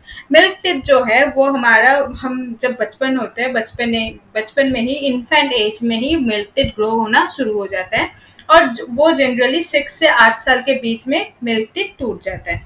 Next 19. Permanent teeth. The second set of teeth twice remains for rest of the life are known as permanent teeth. अब milk teeth टूट जाने के बाद जो new teeth आता है उसे हम क्या कहेंगे, परमानेंट टीथ। जो हमारा पूरा लाइफ तक रहेगा उसे हम क्या कहेंगे, permanent teeth. 20. Molar. Molars are very large teeth which are present just behind the premolar towards the back of our mouth. Again molar एक टाइप ऑफ टीथ है, जो हमारा डबल दांत होता है उसे हम मोलर कहते हैं, जो हमारा प्री मोलर टीथ के बाद वाले होते हैं, यानी कि सबसे लास्ट में, माउथ के सबसे लास्ट में ही मोलर टीथ को पाया जाता है। 21. Esophagus. The esophagus is a long muscular pipe that connects the buccal cavity to the stomach. Oesophagus जो है वो एक पाइप है, जो हमारा फूड पाइप है उसे हम ईसोफेगस कहते हैं, और जो हमारा बक्कल कैविटी यानी कि हमें माउथ से स्टमक का जो कनेक्शन है वो ईसोफेगस ही बिल्डअप करता है। Next 22. Pancreas. The pancreas is a long flat gland that lies in abdomen behind the stomach. जो हमारा पैनक्रियास है वो स्टमक के ऊपर ही प्रेजेंट है, जो फ्लैट ग्लैंड है उसे वो एक फ्लैट ग्लैंड है और ये बहुत ही लॉन्ग है। It produce enzymes that are released into the small intestine to help with digestion. ये पैनक्रियास पैनक्रियाटिक जूस प्रोड्यूस करता है जो स्मॉल इंटेस्टाइन में जाके डाइजेशन में हेल्पफुल होते हैं। 23 premolar, premolar are use for tearing and crushing food. Premolar एक टीथ है जो हमारा मोलर टीथ से जो पहले वाला टीथ है वो हमें प्रीमोलर टीथ कहते हैं, जो हमारा टीयरिंग या तो कुछ चीजें फाड़ने के लिए या क्रश करने के लिए, ग्राइंड करने के लिए हम वो वाले प्रीमोलर टीथ यूज करते हैं। 24 pseudopodia, pseudopodia temporary projection of the cytoplasm of a cell. जो सेल होता है उसके टेम्पोररी यानी कि उसके फिक्स नहीं है, कभी भी कहीं से भी कुछ हो सकता है उसमें साइटोप्लाज्म में। तो pseudo generally pseudo means false यानी कि नकली, and podia means feet, podia मतलब पैर। सो सूडोपोडिया मतलब जिसका नकली पैर है, और ये किसका होता है? एमीबा का। 25 rumen, rumen is the first stomach of A ruminant. जो र्यूमिनेंट एनिमल्स होते हैं, ग्रास ईटिंग एनिमल्स होते हैं, उसका जो फर्स्ट स्टमक होता है उसे हम क्या कहेंगे? र्यूमेन। विच रिसीव फूड और कर्ड फ्रॉम द ईसोफिगस, जो फूड ईसोफिगस में रिसीव कर, ईसोफिगस से रिसीव कर partially digest in with the aid of bacteria and passes it to reticulum. जो वो खाना जो खाना होता है वो पार्शियली डाइजेस्ट यानी कि वो पूरा पूरा डाइजेस्ट नहीं होता है, वो विद बैक्टीरिया के साथ वो र्यूमेन में स्टोर हो जाता है। 26 ruminants, a ruminant in any herbivorous animals that has stomach with 4 compartments। ruminants जो वो animals होता है, जनरली ग्रास ईटिंग एनिमल्स को हम ruminants कहते हैं, जिसके जनरली 4 कंपार्टमेंट होता है अपने स्टमक में। which are tasked with acquiring nutrients from plant based food by fermenting it by prior to digestion। as plant based जो फूड होता है उसमें सेलुलस होता है ग्रास में, सो वो डायरेक्टली ग्रास को खाते हैं, तो उसमें बहुत सारे डाइजेशन के प्रोसेस होंगे, क्योंकि जो सेलुलस है वो इजीली डाइजेस्ट नहीं हो पाता। सो र्यूमिनेंट्स एनिमल्स वो है, उनके 4 स्टमक होते हैं जिसमें डाइजेशन कम्प्लीटली क्लियर तरीके से होता है। Rumination, rumination is the process where animals rechew cud to break down plants matter further and stimulate digestion। Rumination वो मेथड होता है जहाँ पर एनिमल्स दोबारा जो खाना उसने च्यू कर लिया वो दोबारा से रीच्यू, दोबारा से अपने मुंह पे लाके दोबारा से च्यू कर सके, कट को उसे स्मॉल पीसेस में कर सके ताकि डाइजेशन इजीली हो, उस प्रोसेस को हम रूमिनेशन कहेंगे। 28 salivary glands, a salivary gland is a tissue in our mouth that expels saliva। saliva जो है हमारे माउथ पे होता है, एक salivary gland टिश्यू होता है जो जनरली saliva को सीक्रेट करता है यानी कि प्रोड्यूस करता है। 29 villi, villi are small finger like projection found inside the inner wall of the small intestine। the villi increase the surface area for absorption of the digested food। villi जो है finger like projection होते हैं, छोटे छोटे thousands of fingers like projection हमारे small intestine में present है, ताकि वो surface area बड़ा हो जाता है उसमें और वो खाने को बहुत अच्छे से absorb कर पाते हैं। Next saliva 30, saliva is a digestive that is secrete from salivary glands. आपने अभी 28 में पढ़ा सलाइवरी ग्लैंड्स। तो सलाइवरी ग्लैंड्स में सलाइवा प्रोड्यूस होता है। Saliva content ptyalin for the breakdown of carbohydrate. इसमें पाइटलिन नाम का एक कॉम्पोनेंट्स है जो कार्बोहाइड्रेट को ब्रेक डाउन कर देता है। Now come to exercise question. Question number 1, filling the blanks. The main step of nutrition in humans are dash dash dash dash and dash. So the main step of nutrition in humans are ingestion, digestion, absorption, assimilation or egestion। The largest gland in the human body is liver। हमारा human body में सबसे largest gland कौन सा होगा? liver।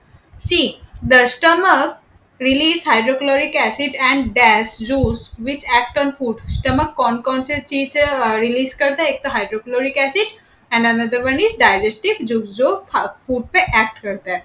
D, the inner wall of the small intestine have many finger like outgrowths called dash। सो जो हमारे inner small intestine में जो इनर वॉल में बहुत फिंगर लाइक आउटग्रोथ्स है उसे हम क्या कहते हैं? Villi. E, amoeba digest its food in the dash. Amoeba जो है अपना खाना कहाँ पर डाइजेस्ट करता है? फूड वैक्यूल में। Question number 2, mark T if the statement is true and F if the it is false. अगर ये स्टेटमेंट आपको पढ़ना है उसके बाद अगर वो ट्रू है तो टी लिखना, फॉल्स यानी कि गलत है तो एफ लिखना। So first A part, digestion of starch starts in the stomach. Digestion of starch क्या स्टमक में शुरू होता है? False. Next, the tongue helps in mixing food with saliva. Tongue क्या हमें सलाइवा जो सलाइवा है वो टंग क्या मिक्स करने में हेल्प करता है फूड में? Yes, true. C the gall bladder temporarily store bile, gall bladder क्या बाइल जूस को टेम्परली स्टोर करता है? Yes, true. Fourth, the ruminants bring back swallow grass into their mouth and chew it for some time. जो ruminants animals होते हैं वो जो grass उसने स्वेलो ऑलरेडी खा लिया है वो दोबारा वो माउथ पे लाके च्यू कर सकता है? Yes, true. Question number 3, tick right mark the correct answer in each of the following. आपको जो करेक्ट आंसर है उसमें टिक मारना है। मैंने यहाँ पर रेड कलर से हाईलाइट करके रखा है जो करेक्ट आंसर है। So A part, fat is completely digest in the small intestine. जो फैट वो कंप्लीटली डाइजेस्ट कहाँ पर होता है? स्मॉल इंटेस्टाइन पे।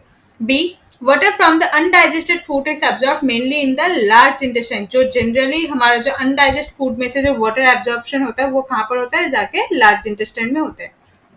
Question number 4, match the items of column 1 with those given in column 2। यहाँ पर कॉलम 1 है, कॉलम 2 है। जो कॉलम 1 से कॉलम 2 में जो रिलेशन है उसे आपको मैच करना है। सो फूड कंपोनेंट जो है प्रोडक्ट्स ऑफ डाइजेशन के साथ होगा। Carbohydrate, sugar, proteins, amino acid, fats, fatty acid and glycerol. Question number 5, what are villi? Villi क्या होता है? What is their location and function? उसका लोकेशन, उसका वो कहाँ पर पाया जाता है और उसका काम क्या है? Villi are finger like projection और आउटपुट। विल्ली जो है वो फिंगर लाइक होता है, प्रोजेक्शन जो स्मॉल इंटेस्टाइन में पाया जाता है। They are present in the small intestine of our digestive system. जो हमारे स्मॉल इंटेस्टाइन डाइजेस्टिव सिस्टम में जो प्रेजेंट है वहां पर पाया जाता है। The Willey increase the surface area for absorption अब डाइजेस्टेड फूड। विल्ली का काम क्या है? वो सरफेस एरिया को इंक्रीज कर देते हैं, यानी कि बढ़ा देता है ताकि एब्जॉर्प्शन जो डाइजेस्टेड फूड है वो एब्जॉर्ब हो सके। Question number 6, where is the bile produce? Bile कहाँ पर प्रोड्यूस होता है? Which component of the food does it help to digest? ये कौन सी चीज, कौन से कंपोनेंट ऑफ फूड को डाइजेस्ट करने में हेल्प करता है? Bile juice is produce in the liver. Bile कहाँ पर प्रोड्यूस होता है? लीवर पे।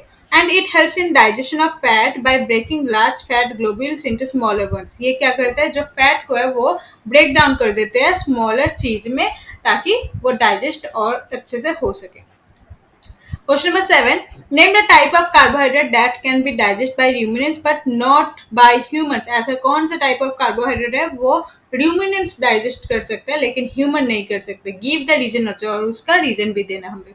सो cellulose is the carbohydrate that can be digest by ruminants but not by the human. जो सेल्यूलोज नाम का कार्बोहाइड्रेट है वो रूमिनेंट्स डाइजेस्ट कर लेता है लेकिन ह्यूमन इसे डाइजेस्ट नहीं कर पाता। Human lack cellulose enzyme required to digest the cellulose, क्योंकि ह्यूमन के पास सेलुलोज एंजाइम नहीं है ताकि वो सेलुलोज को डाइजेस्ट कर सके।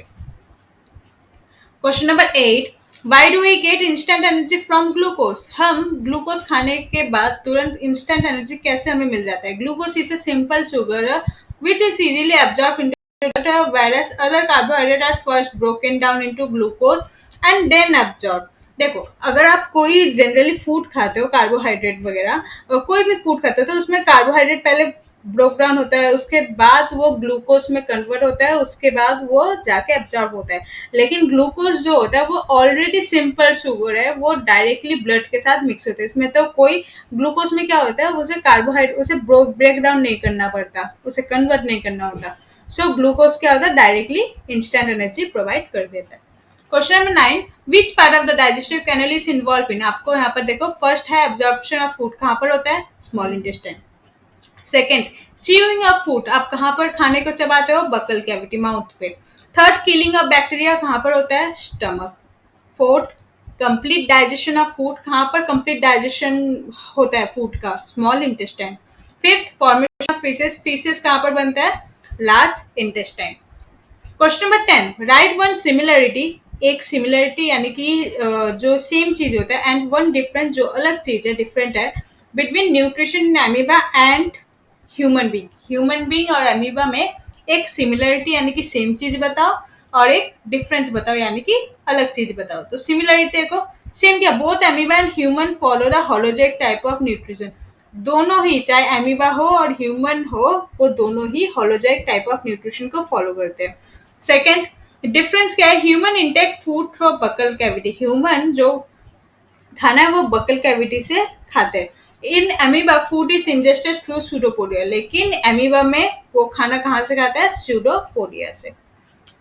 क्वेश्चन नंबर 11 अगेन और एक मैच द फॉलोइंग है। Match the item of column 1 with suitable item of column 2। Column 1 है, कॉलम 2। देखो सलाइवा ग्लैंड जो है सलाइवा सीक्रेट करता है, सीक्रेशन। स्टमक जो है वो एसिड रिलीज करता है, हाइड्रोक्लोरिक एसिड जो होता है। लीवर जो है वो बाइल जूस सीक्रेट करता है। रेक्टम जो है वो स्टोरेज ऑफ अनडाइजेस्टेड फूड, जो अनडाइजेस्टेड फूड है वो स्टोर करता है। स्मॉल इंटेस्टाइन जो है कंप्लीट डाइजेशन होता है, सो digestion is completed. Large intestine में अब्जॉर्प्शन वाटर, वाटर जो अनडाइजेस्ट फूड होते हैं वहां से वाटर को अब्जॉर्ब करते हैं। Question number 12 level the digestive system. यहाँ पर आपका डायग्राम है, उसे बस लेवल करना है। देखो ये स्टमक है, pancreas, gall bladder, small intestine, large intestine, rectum, anus. सो ये जनरली आपको डायग्राम को बहुत अच्छे से प्रैक्टिस करना है, सिर्फ लेवल नहीं, आपको डायग्राम को भी प्रैक्टिस करना जरूरी है। Question number 13. Can we survive only on raw leafy vegetable grass? Discuss. क्या हम सिर्फ कच्चे लीफ को या ग्रास को खा के रह सकते हैं, सर्वाइव हो सकते हैं? डिस्कस करिए। No, we cannot survive only on the raw leafy vegetable because they mainly consist of cellulose which cannot be digested by us due to lack of cellulose digesting enzyme in our body.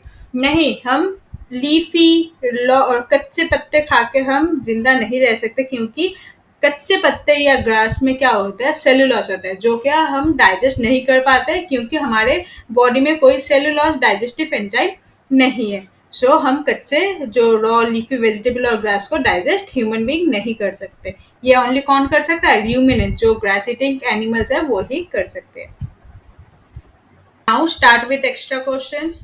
So extra question में first question है, what is the organ that store bile? Bile juice कौन सा organ store करता है? Answer है gall bladder. Second, which part of the digestive canal is involved in killing of bacteria? जो कौन से part of digestive canal है जो बैक्टीरिया को किल करता है, कहाँ पर होता है ये? स्टमक पे।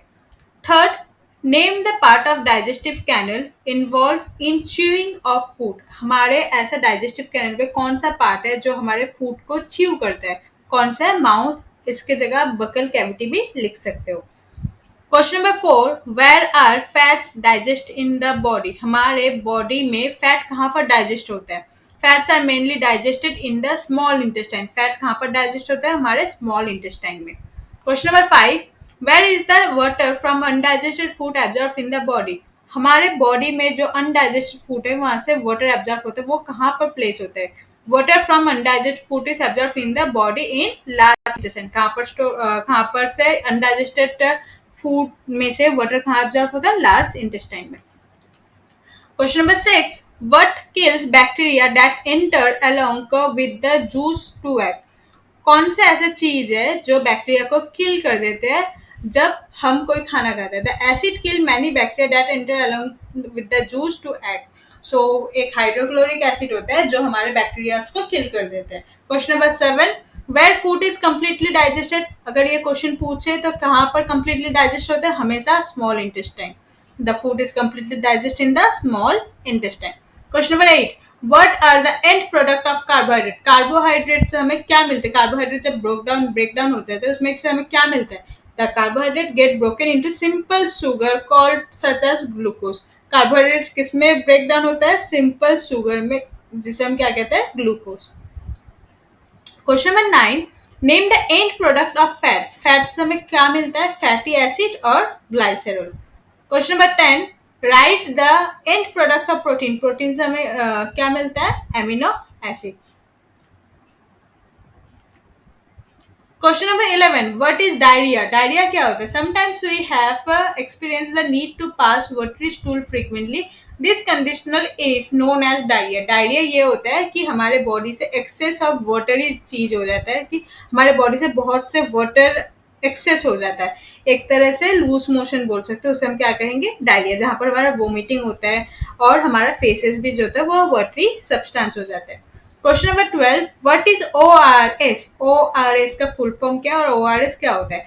Boil and cool water with a pinch of salt and sugar dissolve in it is called oral rehydration solution. ORS का फुल फॉर्म है ओरल रिहाइड्रेशन सॉल्यूशन। ये जनरली बॉयल और कूल ठंड पानी में या गर्म पानी में पिंच ऑफ शुगर और सॉल्ट डिजॉल्व करके हम जो खाते हैं उसे हम ORS कहते हैं। ये कब खाया जाता है? जब हमें डायरिया हुआ होता है। Question number 13, how does N amoeba capture its food? Amoeba कैसे अपने फूड को कैप्चर करता है? Amoeba capture its food with the help of finger like projection. Amoeba जो है उसके फिंगर लाइक प्रोजेक्शन होते हैं जिसे हम सूडोपोडिया और फॉल्स फीट कहते हैं, वहां से वो अपना फूड को कैप्चर करते हैं। Question number 14, what do pancreatic juice digest? Pancreatic juice है वो क्या चीज डाइजेस्ट करता है? Pancreatic juice act on carbohydrate, fats and proteins and change them into simpler form. Pancreatic juice जो है वो कार्बोहाइड्रेट, फैट और प्रोटीन सब में क्या करते हैं? एक्ट करते हैं, काम करते हैं और उसे क्या करते हैं? सिंपलर फॉर्म में कन्वर्ट कर देते हैं। Question number 15, how is food pipe prevent from entering the wind pipe? Food pipe जो है, देखो हमारा जो फूड पाइप इसोफेगस है वही हमारा विंड पाइप है जहां से हम ऑक्सीजन और कार्बन डाइऑक्साइड का एक्सचेंज करते हैं और वहीं से हम खाना भी खाते हैं। During the act of swallowing a flap like valve close the passage of the wind pipe and guides the food into the food pipe. If by chance food particles enter the windpipe, we feel choke, get hiccups और cough। देखो जो हमारा एक एक छोटा सा valve होता है विद जो फूड पाइप और विंड पाइप सेम होता है। जब हम कोई फूड खाते हैं तो वो जो फ्लैप लाइक वेल्व होता है वो क्लोज हो जाता है, विंड पाइप को क्लोज करते हैं। हम वो डायरेक्ट करता है कि खाना जाए और हवा भी पास हो जाए। तो अगर बाई चांस जो खाना हमारे विंड पाइप में एंटर हो जाए तब हमें क्या होता है? हिकअप्स आता है, हिचकियाँ आते हैं, कफ हो जाते हैं, खांसी आ जाता है।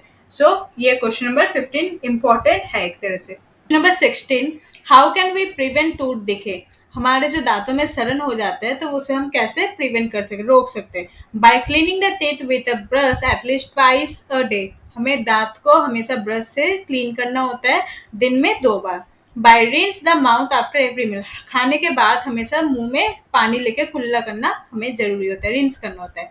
By not putting dirty fingers or any unwashed object in the mouth. आप अपने मुंह में कभी भी जो डर्टी फिंगर्स होता है वो अपने मुंह में कभी एंटर नहीं करना और अनवॉश चीज को कभी माउथ में नहीं लेना है। Question number 17, what are the function of the tongue in human body? Important question है, जो टंग का रोल क्या है ह्यूमन बॉडी में? फंक्शन ऑफ टंग का in human body, it helps in talking, ये हमें बात करने में हेल्प करता है। It mix saliva with the food during chewing, ये खाने में हम जब च्यू करते हैं तो उसमें सलाइवा को मिक्स करते हैं। And helps in swelling food, खाने को स्वेलो करने में यानी कि निगलने में भी हेल्प करता है। इट हैज टेस्ट बर्ड that detect different taste of food, इनमें टेस्ट बर्ड है जैसे कि स्वीट, सोर, बीटर और सॉल्टी। जो टेस्ट हम आइडेंटिफाई कर सकते हैं वो हमारे टंग के वजह से ही हम कर सकते हैं।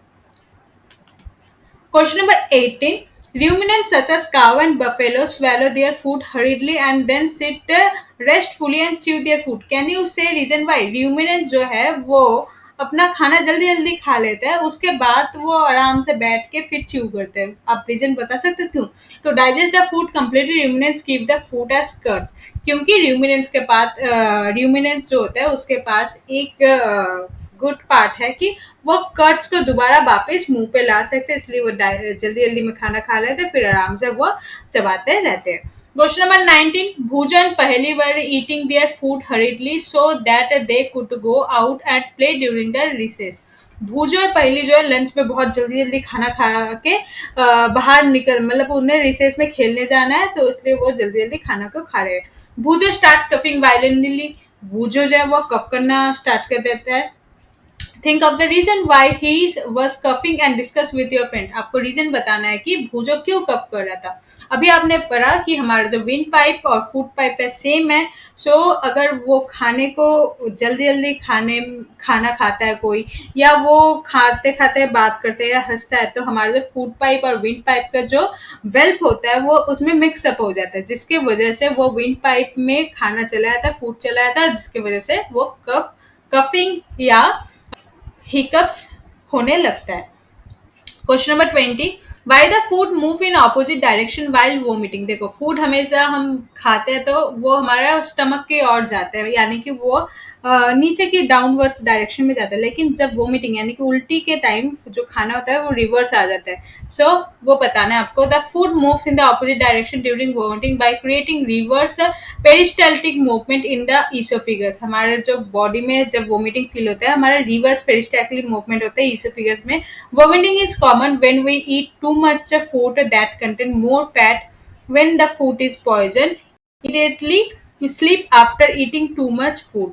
वोमिटिंग ये एक कॉमन चीज होता है जनरली, कब जब कोई लोग या जब कोई इंसान बहुत खाना खा लेता है तब होता है वोमिटिंग, या तो खाने के इमीडिएटली बाद वो सो जाते हैं तब भी वो वोमिटिंग का केसेस होने लगता है। यहीं पर हमारा कीवर्ड्स, क्वेश्चन आंसर और एक्स्ट्रा क्वेश्चन खत्म होता है और चैप्टर भी खत्म होता है। So please like share and subscribe. Thank you.